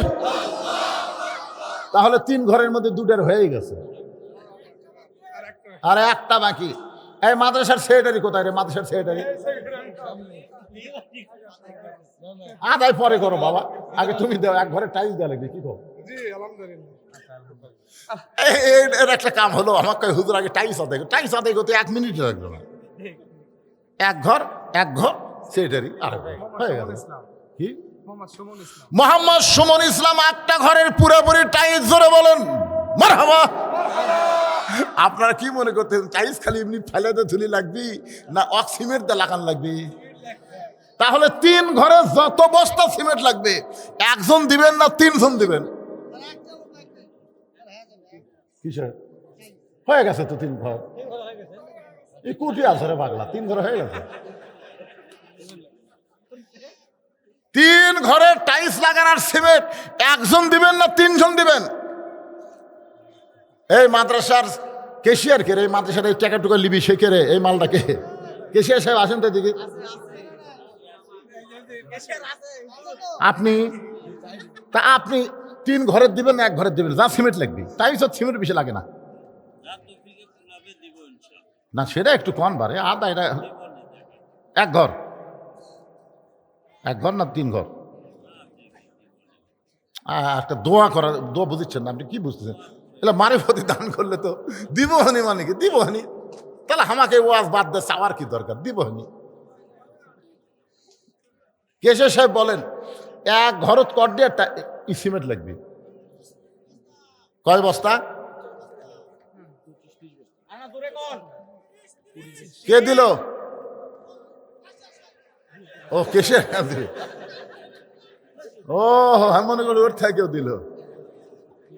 আপনারা কি মনে করতেছেন যাকে আল্লাহ এত উঁচুতে জায়গা দিয়েছেন, তিনি অবসর প্রাপ্ত আর্মি কর্মকর্তা, তার কাছে আমরা 1 ঘরের টাইলস 30 বস্তা সিমেন্ট কোন আল্লাহ রাস্তায়? হ্যাঁ 10 বস্তা। মাদ্রাসার কেশিয়ার সাহেব 10 বস্তা সিমেন্ট ধরে বলেন মারহাবা। আপনাদের মধ্যে শান্দিরার কারা কারা একটা হাত তোলেন তো দেখি, শান্দিরার কারা কারা একটু হাত তোলেন না কেন? শান্দিরা বিশাল পাড়া, 7000 ভোট। আচ্ছা ঠিক আছে, শান্দিরা ছাড়া বাহিরের কারা কারা হাত তোলেন তো দেখি। তাই তো আদায় হচ্ছে না রে। 220 বস্তা সিমেন্টের মধ্যে 10 বস্তা আদায় হয়ে গেছে। আর কোন আল্লাহর পাগল আছেন এই নবীর এতিম ঘরে 10টা বস্তা সিমেন্ট দিবেন? ভাই একজন কাগজ কলমে রেডি হন।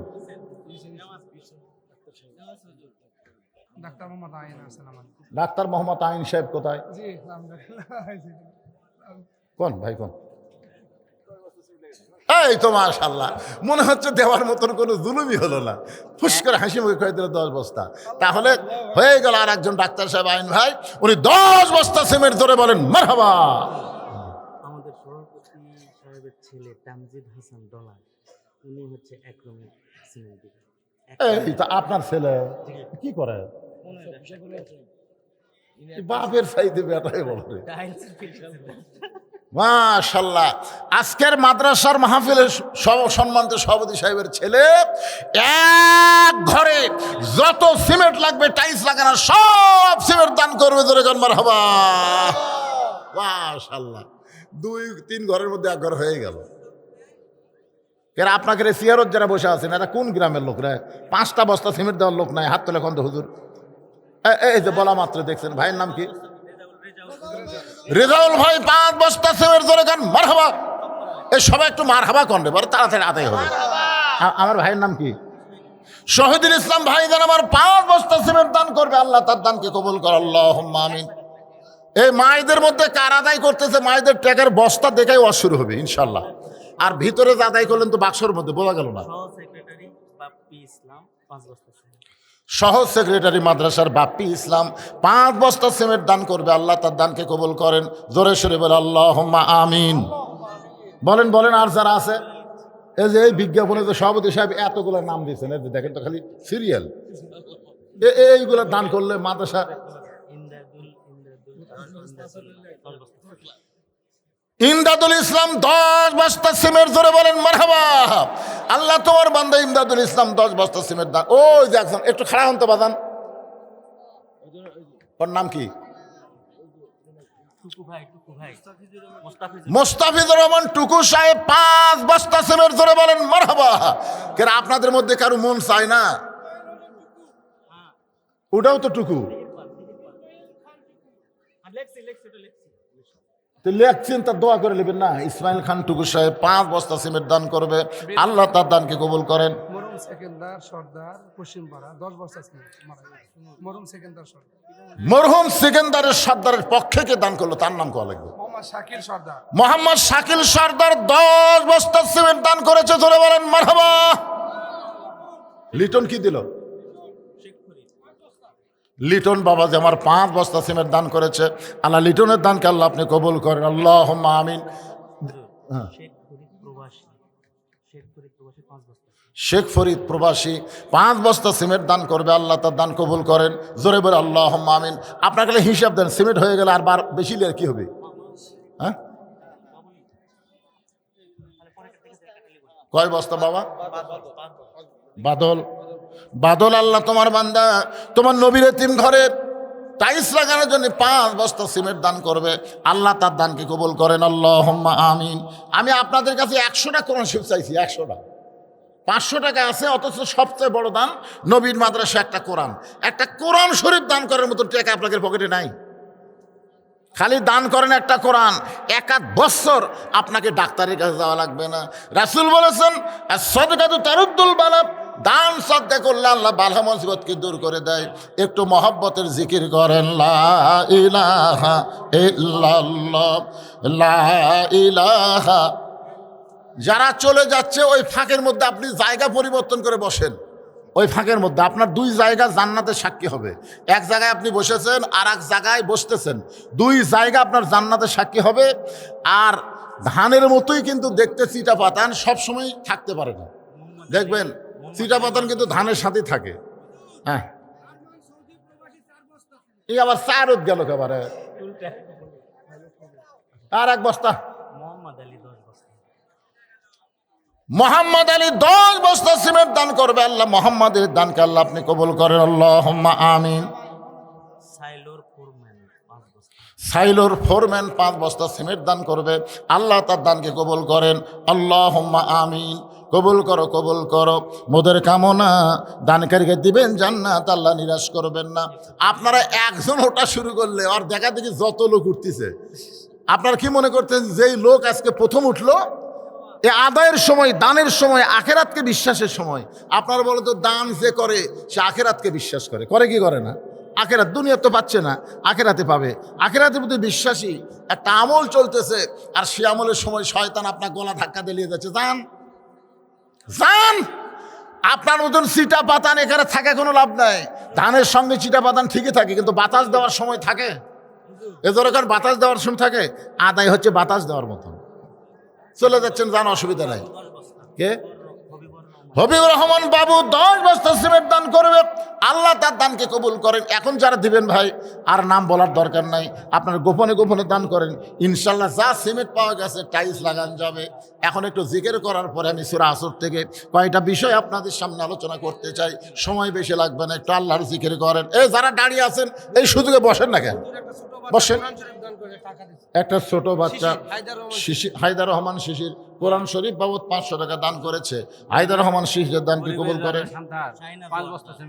গরিবের রাজা, গরিবের রাজা কি সেটা? ও, নামি গরিবের রাজা। ও রে বাবা রে, গরিবের রাজা সান্তাহার 5 বস্তা সিমেন্ট দান করছে। আল্লাহ গরিবের রাজা হিসাবেই তাকে সম্মান দিও, ধরে কোন আমিন, আল্লাহ আমিন। জি, তাদের কাছে যাওয়া লাগবে, তার তো মা বোনেরই ওয়াজ চলতেছে রে পাগলা। ওয়াজই করছি, ফাতেমার ওয়াজ, সে ফাটাফাটি ওয়াজ দিবি তো, খালি যাইয়া দেখেন। কিন্তু ওরা বিশ্বাস করেন টাকা দেবো, টেজত যাবি না পকেটত যাবি, এই চিন্তা করে দিবার চায় না। সেই জন্য শাহিনা জোয়ারদার কি দিল? 10 বস্তা সিমেন্ট দান করেছে একজন মা, শাহিনা জোয়ারদার। নিশু 5 বস্তা সিমেন্ট দান করেছে, আল্লাহ দান কবুল করেন, আল্লাহুম্মা আমিন। আতা রহমান দোকানদার 5 বস্তা সিমেন্ট দান করছে, আল্লাহ দানকে কবুল করেন। কি? রাজু ভাই 10 বস্তা সিমেন্ট দান করেছে, আল্লাহ তার দানকে কবুল করেন, আল্লাহুম্মা আমিন। এগুলো কি সব লিখতেছেন তো, লেখা পড়তেছে ঠিক মতো? আচ্ছা, ঠিক আছে। এখন আসেন সূরা আসরের 4টা বিষয়। ইল্লাল্লাযীনা আমানু 1, ওয়া আমিলুস সালিহাত 2। ওয়া আমিলুস সালিহার মধ্যে আমি বলেছি পুরুষ মানুষের জন্য হলো নামাজ, আর নারীদের জন্য হলো পর্দা। ধরে কোন নারীদের জন্য কি? নারীদের জন্য পর্দা। আপনারা বলেন তো, ফাতেমাকে আল্লাহ জোহরা ডিগ্রি কেন দিছে? এই জোহরা ডিগ্রি দেওয়ার কারণ হলো ফাতেমা পর্দানিশী, সব সময় পর্দার মধ্যে থেকেছে। শুধু পর্দার মধ্যে থাকার কারণে আল্লাহ তাআলা ফাতেমাকে খুশি হয়ে খাতুনে জান্নাত ডিগ্রি দিয়েছে। প্রত্যেক জুমার সানি খুতবার মধ্যে ইমাম সাহেব শোনায়, আপনাদেরকে শোনেন না? সাইদাতুন নিসা আহলাল জান্নাহ ফাতেমাতুজ জোহরা। আল্লাহু আকবার। এখন 3 নম্বর হলো ওয়াতাওয়াসাউ বিল হক, হক কথা বলতে হবে, হক পথে চলতে হবে। আপনারা বলেন তো, আল্লামা সাঈদী হুজুর 50 বছর কোরআনের তাফসীর করেছে বাংলাদেশে সহ গোটা বিশ্বে। আপনারা বলেন তো, সাঈদী হুজুর কি বেহক কথা বলছে না হক কথা বলছে? কথা বলা লাগবে ভাইজান। বাংলাদেশের সমস্ত বক্তা মিলে যত হক কথা বলেছে, আল্লামা সাঈদী হুজুর একাই সেই হক কথা বলেছে। জোরে কোন ঠিক কথা বলেন। হ্যাঁ, সিমেন্ট উঠেছে, গাড়ি বালু লাগবে, বালু তো ইনশাল্লাহ লুৎফর রহমান এক গাড়ি বালু দিয়েছে। তো কয় গাড়ি লাগবে? 3 ঘর টাইম লাগবে এক গাড়ি উঠলো আর এক গাড়ি উঠবে। এক গাড়ি? এটা কোন গাড়ি ভাই? ভ্যান গাড়ি না? মিনি গাড়ি, ও ট্রাক গাড়ি। 9000 টাকা এক গাড়ি উঠছে আর এক গাড়ি লাগবে। এক গাড়ি বালু উঠছে। আপনাদের মধ্যে এমন কোন আল্লাহর বান্দা আছে যে এই আলহাজ লুৎফর রহমান সাহেব এক গাড়ি বালু টাইলস লাগানোর জন্য? জোরে বলেন মারহাবা। আমি মনে করছিলাম খালি সিমেন্ট দিয়ে টাইলস লাগবে, না বালু লাগবে। আর এক গাড়ি কে দিবেন? আল্লাহর কোন বান্দা আছেন? আর একটা গাড়ি হাবুল, হ্যাঁ বলো 10 টাকা দাম দিবে। আচ্ছা দেখেন হাবুল 10 টাকা। ওর নামই কি হাব্বুল? কি নাম হলো হাব্বুল? এতগুলো মানুষের মধ্যে এরকম একটা নাম লিতেও তো কেমন লাগছে। হাব্বুল নাম হবে? অর্থ খোঁজা পাওয়া যাচ্ছে না। হাবিবুল, হ্যাঁ হাবিবুল ইসলাম 10টা কোরআন শরীফ বাবদ 5000 টাকা দান করবে। আল্লাহ তার দান কবুল করেন। নাম হচ্ছে ছায়া বিবি, 2 বস্তা সিমেন্ট। ছায়া বিবি, একজন মা আমার 2 বস্তা সিমেন্ট করবে দান। আল্লাহ ছায়া বিবির দানকে আল্লাহ আপনি কবুল করেন। একটা গাড়ি বালু দিবার পারবেন না? চেয়ারের যারা বসে আছেন ভাইরে, কাঞ্চন, হ্যাঁ আল্লাহর কোনো বান্দা কি নাই নবীর এই এতিমখানায় টাইলস লাগানোর জন্য এক গাড়ি বালু দিবেন? এক গাড়ি, এক মিনিট। আচ্ছা দেখ আলহামদুলিল্লাহ এক বান্দা আসছে। কাঞ্চন এক কাঁকড়া এক মিনি, মানে আরেক গাড়ি বালু। আর এক গাড়ি সেরকম আবার মিনি কভার দান খেয়েটি কানসন টাইলস লাগানোর বালু আদায় শেষ। এক গাড়ি বালু, মোট 2 গাড়ি বালু পাওয়া গেল। আল্লাহ যারা বালু দিল, বালুর যত দানা হবে দানা মোতাবেক। ছেলে জন্ম নিলি কি আবু সাইদ, উত্তর পাড়া আবু সাইদ, দক্ষিণ পাড়া আবু সাইদ, মধ্য পাড়া আবু সাইদ। আমি বললাম কে রে, এই বছর ছেলেরা জন্ম নিলে। তারপর আমার পাশের গ্রামে এক ছেলের নাম রাখছি ইয়ামিন, আর এক ছেলের নাম রাখছে মুগ্ধ। এরকম করে বোঝা যাচ্ছে এরা কিন্তু মরেনি, আবার নতুন করে জন্ম নিচ্ছে। জোরে কোন কথা ঠিক কি না? আমার এক খালাতো বোন, আমার সম্পর্কে খালা হয়, আর খালাতো বোনে একটা মেয়ে আছে, বহু বছর তদবির করে মেয়ে আছে, খুব খুশি খালা। আমাকে বলতেছে বাবা আলেম মানুষ, একটা ভালো নাম রাখো। তাই বললাম খালা আপনার নাতনির নাম রাখেন হাসিনা। সেই কষি হাসিনা, খালা তো সেই গরম, খালি গদগদ করতেছে। আমি বললাম খালা রাগ করে, এই তুই আলেম না জালেম রে, তোর কাছে একটা ভালো নাম শুনবার চাইলাম আর তুই খুনি হাসিনার নাম কোস। তার মানে বোঝা গেল আবু সাইদ মুগ্ধ ইয়ামিন মরে নাই, হাসিনা বাঁচা থাকতেই পৌঁছে গেছে। তোর এখন কথা ঠিক কিনা ভাই? ভাই রে, তাই আমি বলবো জামাত বিএনপি আমরা যারা করি, আমরা আর মতভেদ করব না। আমরা মিলেমিশে মহব্বতে পুনরায় হাসিনা যেন বাংলার জমিন আর ফিরে আসতে না পারে, এই জন্য আমাদের চেষ্টা করা লাগবে। ধরে কোন কথা ঠিক? হ্যাঁ, এখন আমরা তো 2 দল 2 রকম হয়ে গেছি। হাসিনা খালি খুশি হচ্ছে, যাক তোরা ভিন্ন ভিন্ন হয়ে যাও, ওই ফাঁক দিয়ে আমি ঢুকবো। মানে 2 জন ফাঁক হয়ে গেলে কি হয়? হাসিনা যখন ক্ষমতাতে ছিল জামাত বিএনপি একই জায়গায় ঘুম পাচ্ছে। এখন কি যে হলো এই 24-এর 5 আগস্টের পর, আমরা বলতেছি আর মতনৈক্য নয়, মিলেমিশে আমরা আগামীতে বাংলাদেশে যেন কোনো ফ্যাসিবাদ আসতে না পারে, এই চেষ্টা বিএনপি জামাতকে করা দরকার আছে না নাই? কথা কর না, কার আছে না নাই? আমরা মিলেমিশে থাকতে চাই ভাই। আমার বাড়িতে আমরা 4 ভাই, আমরাই 4 ভাই। আমার ছোট 2 ভাই 2 কলেজের প্রফেসর, এরা একেবারে টাটকা বিএনপি। আমার বড় ভাই প্রাইমারি হেডমাস্টার ছিল, এখন এই গত বছর রিটায়ার করছে। ওই আবার একেবারে খাঁটি আওয়ামী লীগ। 5 আগস্টের পরে হাসিনা তখন গোষ্ঠী শুদ্ধ পড়ে গেল, আমার বড় ভাই তৌবা করে আর আওয়ামী লীগে নাই, এখন হামাকের দলত ফেরত আসলো। অসুবিধা নেই, মিলেমিশে আমরা আসি না নাই? যখন আসি না নাই, একই মায়ের পেটের 4 জন যদি 4 দল করে পারেন তাহলে আপনারা করেন, অসুবিধা নাই। কিন্তু জায়গা মতো আমরা কয় দল? জোরে বলেন কয় দল? জাগা মতো একদল একটু খেয়াল করবেন। ওয়াতাওয়াসাউ বিল হক, হকের কথা বলতে হবে, হকের পক্ষে থাকতে হবে। হকের জন্য যদি প্রয়োজনে জীবন দেওয়া লাগে আমরা জীবন দিতেও রাজি থাকব, কারণ হকের পক্ষে যারা জীবন দেবে, আল্লাহ কোরআনে বলেছেন ওয়ালা তাকুলু লিমান ইউকতালু ফি সাবিলিল্লাহি আমওয়াতুন বাল আহইয়াউ ওয়ালাকিন লা তাশউরুন। সূরা আসরের 4 নম্বর বিষয় হলো ওয়াতাওয়াসাউ বিস সবর, ধৈর্য ধারণ করা লাগবে। জোরে করেন, কি করা লাগবে? মিলেমিশে থাকবার গেলে হট্টগোল করা যাবে না, আমাদের ধৈর্য ধারণ করার উপদেশ দেওয়ার কথা বলা হয়েছে। আপনারা বলেন তো, যেই মায়ের কোনোদিন বাচ্চা হয়নি, বিবাহের পরে এইবার প্রথম বাচ্চা হবে, আপনারা বলেন তো বাচ্চা হওয়ার কি ঠেলা ওই জানে? মানে কোনোদিনও হয়নি, এবার প্রথম হবে। সবাইকে খুশি খুশি কয় আমার পেটত বাচ্চা আছে, বাচ্চা তো কেবল আছে, কিন্তু কি বলবো প্রসবের কথা, মা বিনে সেই ব্যথা কেউ তো বুঝিবে না। মাজন ঠেকিয়া সন্তানের দায়, অকালে মা মারা যায়, কেন সে মায়ের ভক্তি করো না। এমন দরদি ভাবে কেউ হবে না আমার মা গো। আপনার বলেন তো প্রসবের ব্যথা আছে না নাই? এখনকার মায়েরা খুব একটা বুঝতে পারে না, সিজার করে, সিজার। আপনার বলেন তো সিজার করলে কার ক্ষতি? মায়েরও ক্ষতি, বাচ্চারও ক্ষতি।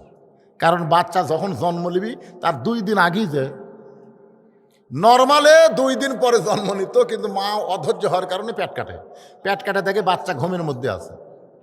ডাক্তাররা চিন্তা করে এর ঘুম ভাঙেনি, কি করা যায়? তখন এক বড় ডাক্তার বলে আস্তে করে পেটের মধ্যে বের করে মাথার উপর একটা ঘোরণ দাও, চেতন করা লাগবে। যে মাথার উপর ঘোরণ দিছে, একসময় ঘোরণ খেয়ে কান্দে, মাথা ঝাঁকি খেয়ে কান্দে উঠছে। ওই যে ঝাঁকি খেলো, এই ঝাঁকি খাওয়ার জন্য মোবাইল ছাড়া ভাত খায় না, মোবাইল ছাড়া আর কান্না থামে না। জোরে কোন কথা ঠিক কিনা? এই সিজার করা। আপনারা হিসাব করে দেখবেন, হিসাবের কথা তিনটা হিসাবের কথা বলি। 1 নম্বর হিসাব হলো বড় ডাক্তারের বইয়ের সিজার লাগে না। 2 নম্বর হিসাব হলো মৌলবীর বাড়িতে কোনোদিন মিলাদ হয় না। 3 নম্বর হিসাব হলো পীরের বউ কোনোদিন মুরিদ হয় না। আপনার খেয়াল করে দেখবেন, ডাক্তারের বইয়ের সিজার লাগে না, কারণ ডাক্তার জানে সিজার করলে বাচ্চার ক্ষতি, মায়ের ক্ষতি। এই জন্য বড় বড় যারা ডাক্তার তারা বউরে সিজার করায় না। 2 নম্বর হলো বাংলাদেশের তারা মৌলবী, এদের বাড়িতে কোনোদিন মিলাদ হয় না, এরা পরের বাড়িতে পড়ে কিন্তু নিজের বাড়িতে হয় না। 3 নম্বর হলো পীরের বউ কোনোদিন মুরিদ হয় না, কারণ পীরের বউ জানে আমার পীর সাহেব মাঝে মধ্যে মুরিদের বইয়ের দিকে চোখ মারে, লুচ্চার হাতে কে মুরিদ হবে? তাহলে কয়টা করলাম? একটু মনোযোগ দিবেন। কিন্তু এখন মায়ের প্রসব ব্যথা যখন শুরু হয়েছে, কোনোদিন পাই নাই, এমন সময় মা চিল্লায় বলতেছে মরে যাব, বিষ খাবো, গলার দড়ি দিব, এই জীবন আর আমি রাখবো না। এই কথা যখনই বলতেছে, এমন সময় দাদি নানি দৌড়ে যায়। দাদি নানি দৌড়ে গিয়া ঠান্ডা পানির মধ্যে নরম কাপড় চুবড়াইয়া নাতির কপালে দিয়ে বলতেছে অতাও সবই সবর, ধৈর্য ধর। তুই যদি চিল্লা চিল্লি করিস তাহলে রাস্তার মানুষ বলবে মায়ের পায়ের তলে সন্তানের জান্নাত, বাপের পায়ের তলে না, মায়ের পায়ের তলে সন্তানের জান্নাত। তুই চিল্লা চিল্লি করিস না, একটু ধৈর্য ধর, ধৈর্য ধর। তুই চিল্লা চিল্লি করলে আশেপাশের লোকজন বলবে এটা কেমন মা, সন্তান হওয়ার সময় গোটা পাড়া জানছে। চিল্লা চিল্লি বন্ধ কর, দাঁতের উপর দাঁত দে, অতাও সবে সবর, ধৈর্য ধর। এমন কথা দাদি নানি যখন বলতেছে, এখন কি করবে? সন্তানের জান্নাত মায়ের পায়ের তলে খেয়াল করে দাঁতের উপর দাঁত দিয়ে যখন ধৈর্য ধরেছে, এমন সময় দাদি ধাত্রীকে বলতেছে মার টান। এখন ধাত্রী টান মারছে, এক সময় এত ব্যথা হয়েছে মা বেহুশ হয়ে গেছে। সন্তান দুনিয়াতে এসে ম্যা ম্যা বলে কাঁদতেছে। সন্তানকে গোসল করায়া ওই সন্তান যখন মায়ের বুকের উপরে দেয়, ওই সন্তানের পরশে মা হুঁশ ফিরে পায়। হুঁশ ফিরে পাওয়ার সঙ্গে সঙ্গে ওই সন্তানকে হাত দিয়ে মুখের কাছে নিয়ে চুমা খায়, আদর করে। দাদি নানি তিরস্কার করে বলে এক লাত্তি মার, এক ফেলা দে, এর জন্যই গলার দড়ি দিবার চাইলি, এর জন্যই বিষ খাবার চাইলি, তুই তাকে কেন আদর করতেছিস? মা বলে দাদি গো, কষ্টের পরে এমন শান্তি, এমন শান্তি আমি কখনো বুঝতে পারি নাই। আমার সন্তানকে চুমা দেওয়ার সঙ্গে সঙ্গে আমার প্রসবের সব ব্যথা আল্লাহ দূর করেছে।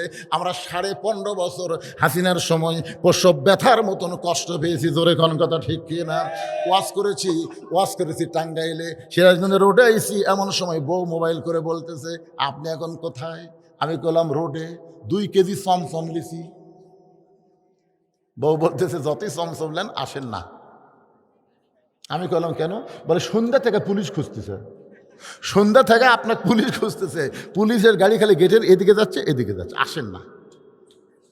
আমি চিন্তা করলাম কে 2 কেজি চমচম লিয়ে কুটি যাই। বাড়ির যখন যাওয়া হবে না শ্বশুরকে মোবাইল করলাম, আসসালাম আলাইকুম আব্বা কেমন আছেন? 2 কেজি চমচম কিনছে আব্বা, আমি যাই বাড়ি, পুলিশ ঘুরতেছে। শ্বশুর কই খবরদার আমার এটিতে আসো না, তোমার খবর বলে আমার বাড়িতে আসবি, দরকার নেই। বন্ধু বান্ধবরে মোবাইল করলাম, কে রে ভাই? কই এই বিপদে আমরা নাই।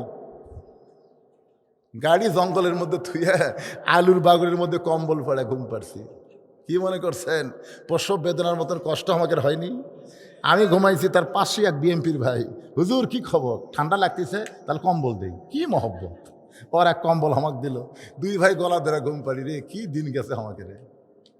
ওই মায়ের প্রসব ব্যথার মতন আমরা কষ্ট পেয়েছি, কিন্তু 24 সালের 5ই আগস্ট মা যেমন সন্তানকে কোলে পাইয়া সব ব্যথা ভুলে যায়, আমরা সব কষ্ট ভুলে গিয়া আগামীতে আমরা বাংলাদেশকে আল্লাহর কোরআনের বাংলাদেশ, শহীদ জিয়ার বাংলাদেশ গড়ে তুলতে চাই।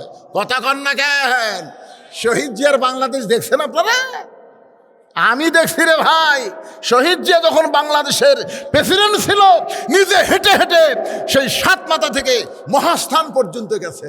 যাওয়ার সময় গোকুলে একটা মসজিদ, আসরের নামাজের সময় উনি জুতা খুললেন, মসজিদে গিয়ে নামাজের নিয়ত করলেন। সাথীরা চিন্তা করলো অজু করলো কখন? অজু সবসময় থাকে। সেই মানুষ ছিল জিয়াউর রহমান। দুনিয়া থেকে বিদায় নেওয়ার সময় তার সব তন্ন তন্ন করে দেখা গেল ভাঙ্গা সুটকেসের মধ্যে যায় নামাজ আর আল্লাহর কোরআন। সুবহানাল্লাহ কোন না কেন? আমরা সেই বাংলাদেশ আবার চাই, যে কোরআনের ওয়াজ শুনবো, শুধু ওয়াজ শুনবো না, বাস্তব বাংলার জমিন আমার আল্লাহর কোরআনকে দেখতে চাই। কারা কারা রাজি 2 হাত তুলে আমার আল্লাহকে দেখান। আল্লাহ আমাদের সবার জন্য কবুল করেন। জোরে কন আমিন, জোরে বলে আল্লাহুম্মা আমিন। আমরা মিলেমিশে থাকতে চাই, আমাদের মধ্যে কোনো ভেদাভেদ নাই। সব ধৈর্য ধারণ করা লাগবে। অনেক সময় শয়তান এসে কান মন্ত্র দিবি, শয়তানের কান মন্ত্র না শুনে আমি বলবো আমার ভাই কথা বলছে কিনা, আমি কাছে গিয়ে যাচাই করে শুনবো। এভাবে মিলেমিশে আল্লাহ আমাদের সবাইকে থাকার তৌফিক দান করুক। 1 নম্বর হলো ইমান, 2 নম্বর হলো আমিলুস সলিহা নেক আমল, 3 নম্বর হতো সবিল হক, 4 নম্বর হতো সবিস সবর। প্রত্যেকটা বিষয়ের আমি কিছু কিছু আলোচনা করেছি। আলোচনা মোতাবেক আল্লাহ বক্তা শ্রোতা সবাইকে আমল করার তৌফিক দান করুক। সকলে বলে আমিন। আস্তাগফিরুল্লাহ রব্বি মিন কুল্লি জামবি ওয়া তুবু ইলাই, আস্তাগফিরুল্লাহ রব্বি মিন কুল্লি জামবি ওয়া তুবু ইলাই, লা হাওলা ওয়া লা কুওয়াতা ইল্লা বিল্লাহিল আলিয়্যিল আযীম। আল্লাহুম্মা আমিন। আল্লাহুম্মা আনতাস সালাম ওয়া মিনকাস সালাম, তাবারাকতা ইয়া যাল জালালি ওয়াল ইকরাম। মাবুদ, সেই মাগরিবের নামাজের পর থেকে এই গভীর রাত পর্যন্ত তোমার বান্দা বান্দিরা আরামের বাড়ি ঘুমকে বাদ দিয়া কোরআন হাদিসের মহব্বত কলিজার মধ্যে নিয়ে এই জান্নাতের বাগানে বসে বসে কোরআন হাদিসের আলোচনা শোনার শেষে আমি গুনাহগারের সঙ্গে রহমতের দরজায় ফকির হয়ে দোকানা হাত তুলেছে। মেহেরবানি করে আজকের মাহফিল আমাদের সকলের হেদায়েতের জন্য, নাজাতের জন্য, জান্নাতের জন্য আল্লাহ কবুল করে নেন। এই মাহফিলের শুরু থেকে শেষ পর্যন্ত যতটুকু আলোচনা হয়েছে এর মধ্যে যদি ত্রুটি হয়, ভুল হয়, মাফ করে দাও। এর যা হাদিয়া মঞ্জুর করো সোনার মদিনায় নবী পাকের রওজা মুবারকে আল্লাহ কবুল করে নাও। তামাম আম্বিয়াই কেরাম, আসহাবে কেরাম, তাবিনী কেরাম, তাবা তাবিনী কেরাম, তামাম পৃথিবীর মাটির নিচে যত মুমিন মুমিনা আছে আল্লাহ সকলের আরওয়াফে হাদিয়া কবুল করো। আল্লাহ এই শান্তিরা মাদ্রাসায় জায়গা দিয়া মাদ্রাসা নির্মাণ করে অনেকেই দুনিয়া থেকে কবরে চলে গেছে। আল্লাহ তাদের জন্য প্রাণ খুলে দোয়া করি, মাদ্রাসাকে ওসিলা করে তাদের সকলের কবরকে জান্নাতের টুকরা বানিয়ে দাও। আয় আল্লাহ তাআলা, আমরা যারা হাত তুলেছি আমাদের জনম দুঃখনী মা যাদের অন্ধকার কবরে চলে গেছে, আল্লাহ মেহেরবানি করে মায়ের কবরকে জান্নাতের টুকরা কবুল করো। বাবার বাড়ি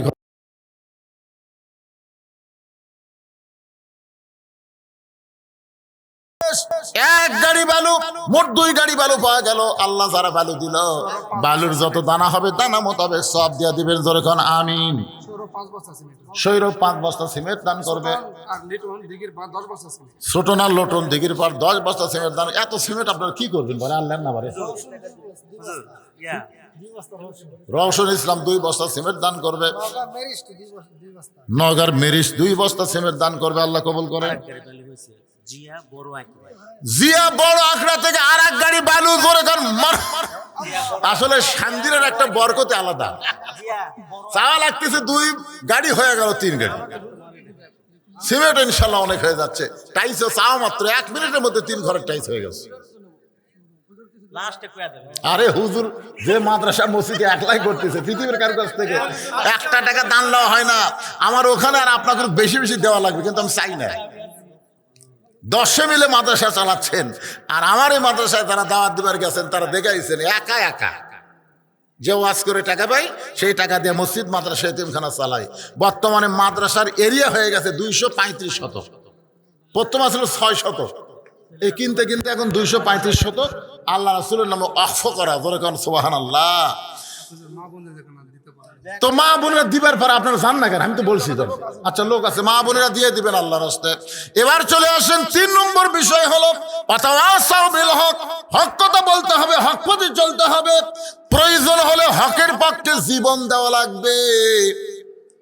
হাসিনার গ্রুপ যখন ঘোষণা করলো হামাগর নামাইকে, এমন সময় সর্বপ্রথম একজন যুবক, রংপুরের তরুণ ছাত্র আবু সাইদ, বাতিলের বিরুদ্ধে হকের পক্ষে জীবন দিয়েছে। কথা কন না কেন? আবু সাইদের জীবন দেওয়ার পর থেকে কিন্তু জীবন দেওয়া শুরু হয়েছে। আমার কথা কি বুঝলেন? আপনারা বলেন তো, হকের পক্ষে যারা জীবন দেয় তারা কি মারা যায়? আমার গ্রামে এ পর্যন্ত 3টা আবু সাইদ আছে। আমার গ্রামে ছেলে জন্ম নিলি আবু সাইদ, উত্তর পাড়া আবু সাইদ, দক্ষিণ পাড়া আবু সাইদ, মধ্য পাড়া আবু সাইদ। আমি বললাম কে রে, এই বছর ছেলেরা জন্ম নিলে। তারপর আমার পাশের গ্রামের এক ছেলের নাম রাখছি ইয়ামিন, আর এক ছেলের নাম রাখছে মুগ্ধ। এরকম করে বোঝা যাচ্ছে এরা কিন্তু মরেনি, আবার নতুন করে জন্ম নিচ্ছে। জোরে কোন কথা ঠিক কি না? আমার এক খালাতো বোন, আমার সম্পর্কে খালা হয়, আর খালাতো বোনে একটা মেয়ে আছে, বহু বছর তদবির করে মেয়ে আছে, খুব খুশি খালা। আমাকে বলতেছে বাবা আলেম মানুষ, একটা ভালো নাম রাখো। তাই বললাম খালা আপনার নাতনির নাম রাখেন হাসিনা। সেই কছি হাসিনা, খালা তো সেই গরম, খালি গদ গদ করতেছে। আমি বললাম খালা রাগ করে, এই তুই আলেম না জালেম রে, তোর কাছে একটা ভালো নাম শুনবার চাইলাম আর তুই খুনি হাসিনার নাম কর। তার মানে বোঝা গেল আবু সাইদ মুগ্ধ ইয়ামিন মরে নাই, হাসিনা বেঁচে থাকতেই পচে গেছে। তোর এখন কথা ঠিক কিনা ভাই? হাই রে, তাই আমি বলবো জামাত বিএনপি আমরা যারা করি, আমরা আর মতভেদ করব না। আমরা মিলেমিশে মহব্বতে পুনরায় হাসিনা যেন বাংলার জমিন আর ফিরে আসতে না পারে, এই জন্য আমাদের চেষ্টা করা লাগবে। ধরে কোন কথা ঠিক? এখন আমরা তো 2 দল 2 রকম হয়ে গেছি। হাসিনা খালি খুশি হচ্ছে, যাক তোরা ভিন্ন ভিন্ন হয়ে যাও, ওই ফাঁক দেয় আমি ঢোক। মানে 2 জন ফাঁক হয়ে গেলে কি হয়? হাসিনা যখন ক্ষমতাতে ছিল জামাত বিএনপি একই জায়গায় ঘুম পাচ্ছে। এখন কি যে হলো এই 24-এর 5 আগস্টের পর, আমরা বলতেছি আর মতন ঐক্য নয়, মিলেমিশে আমরা আগামীতে বাংলাদেশে যেন কোনো ফ্যাসিবাদ আসতে না পারে, এই চেষ্টা বিএনপি জামাতকে করা দরকার আছে না নাই? কথা কর না, কার আছে না নাই? আমরা মিলেমিশে থাকতে চাই ভাই। আমার বাড়িতে আমরা 4 ভাই, আমরাই 4 ভাই। আমার ছোট 2 ভাই 2 কলেজের প্রফেসর, এরা একেবারে টাটকা বিএনপি। আমার বড় ভাই প্রাইমারি হেডমাস্টার ছিল, এখন এই গত বছর রিটায়ার করছে। ওই আবার একেবারে খাঁটি আওয়ামী লীগ।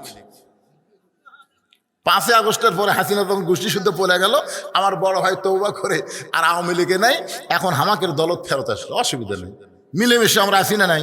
যখন আসি না নাই, একই মায়ের পেটের 4 জন যদি 4 দল করে পারেন তাহলে আপনারা করেন, অসুবিধা নাই। কিন্তু জায়গা মতো আমরা কয় দল? জোরে বলেন কয় দল? জাগা মতো একদল একটু খেয়াল করবেন। ওয়াতাওয়াসাউ বিল হক, হকের কথা বলতে হবে, হকের পক্ষে থাকতে হবে।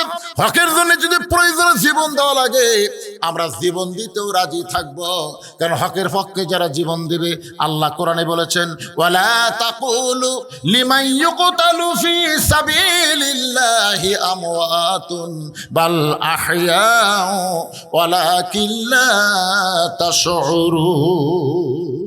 সূরা আসরের 4 নম্বর বিষয় হলো ওয়াতাওয়াসাউ বিস সবর, ধৈর্য ধারণ করা লাগবে। জোরে কান কি করা লাগবে? মিলেমিশে থাকবার গেলে হট্টগোল করা যাবে না, আমাদের ধৈর্য ধারণ করার উপদেশ দেওয়ার কথা বলা হয়েছে। আপনারা বলেন তো, যেই মায়ের কোনোদিন বাচ্চা হয়নি, বিবাহের পরে এইবার প্রথম বাচ্চা হবে, আপনারা বলেন তো বাচ্চা হওয়ার কি ঠেলা তুই জানে? মানে কোনোদিনও হয়নি, এবার প্রথম হবে। সবাইকে খুশি খুশি কয় আমার পেটত বাচ্চা আছে, বাচ্চা তো কেবল আছে, কিন্তু কি বলবো প্রসবের কথা, মা বিনে সেই ব্যথা কেউ তো বুঝিবে না। মাজন ঠেকিয়া সন্তানের দায়, অকালে মা মারা যায়, কেন সে মায়ের ভক্তি করো না। এমন দরদি ভাবে কেউ হবে না আমার মা গো। আপনার বলেন তো প্রসবের ব্যথা আছে না নাই? এখনকার মায়েরা খুব একটা বুঝতে পারে না, সিজার করে, সিজার। আপনার বলেন তো সিজার করলে কার ক্ষতি? মায়েরও ক্ষতি, বাচ্চারও ক্ষতি। কারণ বাচ্চা যখন জন্ম নিবি তার 2 দিন আগেই যে নর্মালে 2 দিন পরে জন্ম নিত, কিন্তু মা অধৈর্য হওয়ার কারণে পেট কাটে, পেট কাটে দেখে বাচ্চা ঘুমের মধ্যে আছে। ডাক্তাররা চিন্তা করে এর ঘুম ভাঙেনি, কি করা যায়? তখন এক বড় ডাক্তার বলে আস্তে করে পেটের মধ্যে বের করে মাথার উপর একটা ঘুরন দাও, চেতন করা লাগবে। যে মাথার উপর ঘোরন দিছে, একসময় ঘোরন মাথা ঝাঁকি খেয়ে কান্দে উঠছে। ওই যে ঝাঁকি খেলো, এই ঝাঁকি খাওয়ার জন্য মোবাইল ছাড়া ভাত খায় না, মোবাইল ছাড়া আর কান্না থামে না। জোরে কোন কথা ঠিক কিনা? এই সিজার করা। আপনারা হিসাব করে দেখবেন, হিসাবের কথা তিনটা হিসাবের কথা বলি। 1 নম্বর হিসাব হলো বড় ডাক্তারের বইয়ের সিজার লাগে না।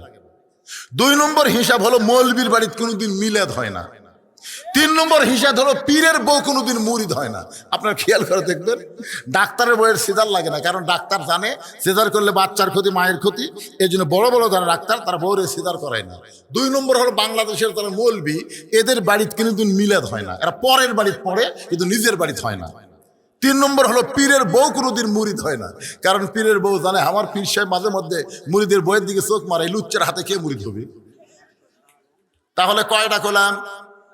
একটু মনোযোগ দিবেন। কিন্তু এখন মায়ের প্রসব ব্যথা যখন শুরু হয়েছে, কোনোদিন পাই নাই, এমন সময় মা চিল্লায় বলতেছে মরে যাবো, বিষ খাবো, গলার দড়ি দিব, এই জীবন আর আমি রাখবো না। এই কথা যখনই বলতেছে এমন সময় দাদি নানি দৌড়ে যায়। দাদি নানি দৌড়ে গিয়া ঠান্ডা পানির মধ্যে নরম কাপড় চুবড়াইয়া নাতির কপালে দিয়ে বলতেছে অতাও সবই সবর, ধৈর্য ধর, তুই যদি চিল্লা চিল্লি করিস তাহলে রাস্তার মানুষ বলবে মায়ের পায়ের তলে সন্তানের জান্নাত, বাপের পায়ের তলে না, মায়ের পায়ের তলে সন্তানের জান্নাত। তুই চিল্লা চিল্লি করিস না, একটু ধৈর্য ধর, ধৈর্য ধর। তুই চিল্লা চিল্লি করলে আশেপাশের লোকজন বলবে এটা কেমন মা, সন্তান হওয়ার সময় গোটা পাড়া জানছে।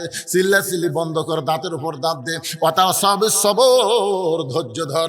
এমন কথা দাদি নানি যখন বলতেছে, এখন কি করবে? সন্তানের জান্নাত মায়ের পায়ের তলে খেয়াল করে দাঁতের উপর দাঁত দিয়ে যখন ধৈর্য ধরেছে, এমন সময় দাদি ধাত্রীকে বলতেছে মার টান। এখন ধাত্রী টান মারছে, এক সময় এত ব্যথা হয়েছে মা বেহুশ হয়ে গেছে। সন্তান দুনিয়াতে এসে ম্যা ম্যা বলে কাঁদতেছে। সন্তানকে গোসল করায়া ওই সন্তান যখন মায়ের বুকের উপরে দেয়, ওই সন্তানের পরশে মা হুঁশ ফিরে পায়। হুঁশ ফিরে পাওয়ার সঙ্গে সঙ্গে ওই সন্তানকে হাত দিয়ে মুখের কাছে নিয়ে চুমা খায়, আদর করে। দাদি নানি তিরস্কার করে বলে এক লাত্তি মার, এক ফেলা দে, এর জন্যই গলার দড়ি দিবার চাইলি, এর জন্য বিষ খাবার চাইলি, তুই তাকে আদর করতেছিস। মা বলে দাদি গো, কষ্টের পরে এমন শান্তি, এমন শান্তি আমি কখনো বুঝতে পারি নাই। আমার সন্তানকে চুমা দেওয়ার সঙ্গে সঙ্গে আমার প্রসবের সব ব্যথা আল্লাহ দূর করেছে। আমরা 15.5 বছর হাসিনার সময় প্রসব ব্যথার মতন কষ্ট পেয়েছি। জোরে কোন কথা ঠিক কি না? ওয়াজ করেছি টাঙ্গাইলে, সিরাজগঞ্জে রোডে আইছি। এমন সময় বউ মোবাইল করে বলতেছে আপনি এখন কোথায়? আমি করলাম রোডে 2 কেজি চমচম লিছি। বউ বলতেছে যতই চমচম নেন আসেন না। আমি করলাম কেন? বলে সন্ধ্যা থেকে পুলিশ খুঁজতেছে, সন্ধ্যা থেকে আপনার পুলিশ খুঁজতেছে, পুলিশের গাড়ি খালি গেটের এদিকে যাচ্ছে এদিকে যাচ্ছে, আসেন না। আমি চিন্তা করলাম কে 2 কেজি চমচম লিয়ে কুটি যাই। বাড়ির যখন যাওয়া হবে না শ্বশুরকে মোবাইল করলাম, আসসালাম আলাইকুম আব্বা কেমন আছেন? 2 কেজি চমচম কিনছে আব্বা, আমি যাই বাড়ি, পুলিশ ঘুরতেছে। শ্বশুর কই খবরদার আমার এটাতে আসো না, তোমার খবর বলে আমার বাড়িতে আসবি, দরকার নেই। বন্ধু বান্ধবরে মোবাইল করলাম, কে রে ভাই? কই এই বিপদে আমরা নাই। গাড়ি জঙ্গলের মধ্যে থুয়ে আলুর বাগরের মধ্যে কম্বল পড়ে ঘুম পাড়ছি। কি মনে করছেন প্রসব বেদনার মতন কষ্ট আমাকে হয়নি? আমি ঘুমাইছি, তার পাশে এক বিএমপির ভাই, হুজুর কি খবর, ঠান্ডা লাগতেছে, তাহলে কম্বল দেই। কি মহব্বত, ওর এক কম্বল আমাকে দিল, 2 ভাই গলা ধরে ঘুম পাড়ি। রে কি দিন গেছে আমাকে রে। ওই মায়ের প্রসব ব্যথার মতন আমরা কষ্ট পেয়েছি, কিন্তু 24 সালের 5ই আগস্ট মা যেমন সন্তানকে কোলে পাইয়া সব ব্যথা ভুলে যায়, আমরা সব কষ্ট ভুলে গিয়া আগামীতে আমরা বাংলাদেশকে আল্লাহর কোরআনের বাংলাদেশ, শহীদ জিয়ার বাংলাদেশ গড়ে তুলতে চাই। কথা কন না কেন? শহীদ জিয়ার বাংলাদেশ দেখছেন আপনারা? আমি দেখছি রে ভাই, শহীদ জিয়া যখন বাংলাদেশের প্রেসিডেন্ট ছিল, নিজে হেঁটে হেঁটে সেই 7 মাথা থেকে মহাস্থান পর্যন্ত গেছে। যাওয়ার সময় গোকুলে একটা মসজিদ, আসরের নামাজের সময় উনি জুতা খুললেন, মসজিদে গিয়ে নামাজের নিয়ত করলেন। সাথীরা চিন্তা করলো ওযু করলো কখন? ওযু সবসময় থাকে। সেই মানুষ ছিল জিয়াউর রহমান। দুনিয়া থেকে বিদায় নেওয়ার সময় তার সব তন্ন তন্ন করে দেখা গেল ভাঙ্গা সুটকেসের মধ্যে যায় নামাজ আর আল্লাহর কোরআন। সুবহানাল্লাহ কোন না কে? আমরা সেই বাংলাদেশ আবার চাই, যে কোরআনের ওয়াজ শুনবো, শুধু ওয়াজ শুনবো না, বাস্তব বাংলার জমিন আমার আল্লাহর কোরআনকে দেখতে চাই। কারা কারা রাজি 2 হাত তুলে আমার আল্লাহকে দেখান। আল্লাহ আমাদের সবার জন্য কবুল করেন। জোরে কোন আমিন, জোরে বলে আল্লাহুম্মা আমিন। আমরা মিলেমিশে থাকতে চাই, আমাদের মধ্যে কোনো ভেদাভেদ নাই। ধৈর্য ধারণ করা লাগবে। অনেক সময় শয়তান এসে কান মন্ত্র দিবি, শয়তানের কান মন্ত্র না শুনে আমি বলবো আমার ভাই কথা বলছে কিনা, আমি কাছে গিয়ে যাচাই করে শুনবো। এভাবে মিলেমিশে আল্লাহ আমাদের সবাইকে থাকার তৌফিক দান করুক। 1 নম্বর হলো ঈমান, 2 নম্বর হলো আমিলুস সলিহা নেক আমল, 3 নম্বর হতো সবিল হক, 4 নম্বর হতো সবিস সবর। প্রত্যেকটা বিষয়ের আমি কিছু কিছু আলোচনা করেছি। আলোচনা মোতাবেক আল্লাহ বক্তা শ্রোতা সবাইকে আমল করার তৌফিক দান করুক। সকলে বলে আমিন। আস্তাগফিরুল্লাহ রব্বি মিন কুল্লি জামবি ওয়া তুবু ইলাই, আস্তাগফিরুল্লাহ রব্বি মিন কুল্লি জামবি ওয়া তুবু ইলাই, লা হাওলা ওয়া লা কুওয়াতা ইল্লা বিল্লাহিল আলিয়্যিল আযীম। আল্লাহুম্মা আমিন। আল্লাহুম্মা আনতাস সালাম ওয়া মিনকাস সালাম, তাবারাকতা ইয়া যাল জালালি ওয়াল ইকরাম। মাবুদ, সেই মাগরিবের নামাজের পর থেকে এই গভীর রাত পর্যন্ত তোমার বান্দা বান্দিরা আরামের বাড়ি ঘুমকে বাদ দিয়া কোরআন হাদিসের মোহাব্বত কলিজার মধ্যে নিয়ে এই জান্নাতের বাগানে বসে বসে কোরআন হাদিসের আলোচনা শোনার শেষে আমি গুনাহগারের সঙ্গে রহমতের দরজায় ফকির হয়ে দোকানা হাত তুলেছে। মেহেরবানি করে আজকের মাহফিল আমাদের সকলের হেদায়েতের জন্য, নাজাতের জন্য, জান্নাতের জন্য আল্লাহ কবুল করে নেন। এই মাহফিলের শুরু থেকে শেষ পর্যন্ত যতটুকু আলোচনা হয়েছে এর মধ্যে যদি ত্রুটি হয়, ভুল হয়, মাফ করে দাও। এর যা হাদিয়া মঞ্জুর করো সোনার মদিনায় নবী পাকের রওজা মুবারকে আল্লাহ কবুল করে নাও। তামাম আম্বিয়ায়ে কেরাম, আসহাবে কেরাম, তাবেঈনে কেরাম, তাবা তাবেঈনে কেরাম, তামাম পৃথিবীর মাটির নিচে যত মুমিন মুমিনা আছে আল্লাহ সকলের আরওয়াফে হাদিয়া কবুল করো। আল্লাহ এই শান্তিরা মাদ্রাসায় জায়গা দিয়া মাদ্রাসা নির্মাণ করে অনেকেই দুনিয়া থেকে কবরে চলে গেছে। আল্লাহ তাদের জন্য প্রাণ খুলে দোয়া করে মাদ্রাসাকে ওসিলা করে তাদের সকলের কবরকে জান্নাতের টুকরা বানিয়ে দাও। আয় আল্লাহ তাআলা, আমরা যারা হাত তুলেছি আমাদের জনম দুঃখনী মা যাদের অন্ধকার কবরে চলে গেছে আল্লাহ মেহেরবানি করে মায়ের কবরকে জান্নাতের টুকরা কবুল করো। বাবার বাড়ি ঘর সবই আছে, আমার মতো বাবা হারাই 3 সন্তান যারা হয়েছে আল্লাহ মেহেরবানি করে বাবার কবরকে জান্নাতের টুকরা বানিয়ে দাও। আমাদের দাদা দাদি নানা নানি আত্মীয় স্বজন শ্বশুর শাশুড়ি যাদের কবরে গেছে আল্লাহ কবরবাসীদের মাফ করে দাও। আজকের মাহফিলের সম্মানিত সভাপতিকে আল্লাহ তুমি কবুল করো, মাদ্রাসার সভাপতি, মাদ্রাসার সহসভাপতি, মাদ্রাসার সেক্রেটারি, মাদ্রাসার সহ সেক্রেটারি, মাদ্রাসার কেশিয়ার, মাদ্রাসার হিতাকাঙ্ক্ষী যারা আল্লাহ সবাইকে তুমি কবুল করে নাও। আজকের মাহফিলের সম্মানিত প্রধান অতিথি আমার মুহিত ভাইকে আল্লাহ তুমি কবুল করে নাও। আজকের মাহফিলের সম্মানিত বিশেষ অতিথি আল্লাহ ভার্সিটির প্রফেসর ভাইকে আল্লাহ তুমি কবুল করে নাও। মাবুদ সম্মানিত বিশেষ অতিথি যারা রয়েছে আল্লাহ সকলকে আল্লাহ তুমি কবুল করে নাও। আয় আল্লাহ তাআলা আলেম ওলামা হাদিস সাহেব যারা হাত তুলে আমিন আমিন করে, মুরব্বী যুবক কচিকাঁচা পর্দার অন্তরালের মা বোনেরা আল্লাহ সকলকে কবুল করে নাও। আমি অসুস্থ, আমার মতো অসুস্থ অবস্থায় যারা হাত তুলেছে আল্লাহ সবাইকে সুস্থতার নিয়ামত দান করে দাও। মাদ্রাসার মুহতামিম, মাদ্রাসার ওস্তাদ, মাদ্রাসার তালবে ইলম আল্লাহ সকলকেই তুমি কবুল করো। এই মাদ্রাসাকে কিয়ামত পর্যন্ত আল্লাহ তুমি চালু রেখো।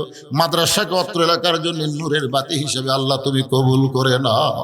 আল্লাহ যারা মাদ্রাসার দায়িত্ব নিয়েছে আল্লাহ সবাইকে মিলেমিশে মাদ্রাসার দায়িত্ব পালন করা তৌফিক দিয়ে দাও। আল্লাহ আমি গুনাহগার বলে দোয়া ফিরাই দিও না আল্লাহ। এতগুলো মানুষের মধ্যে যার 2 খানা পছন্দ হয় সেই 2 হাতের ওসিলায় মৃত্যুর সময় আমাদের সকলকে ইমানের সঙ্গে কবুল করো।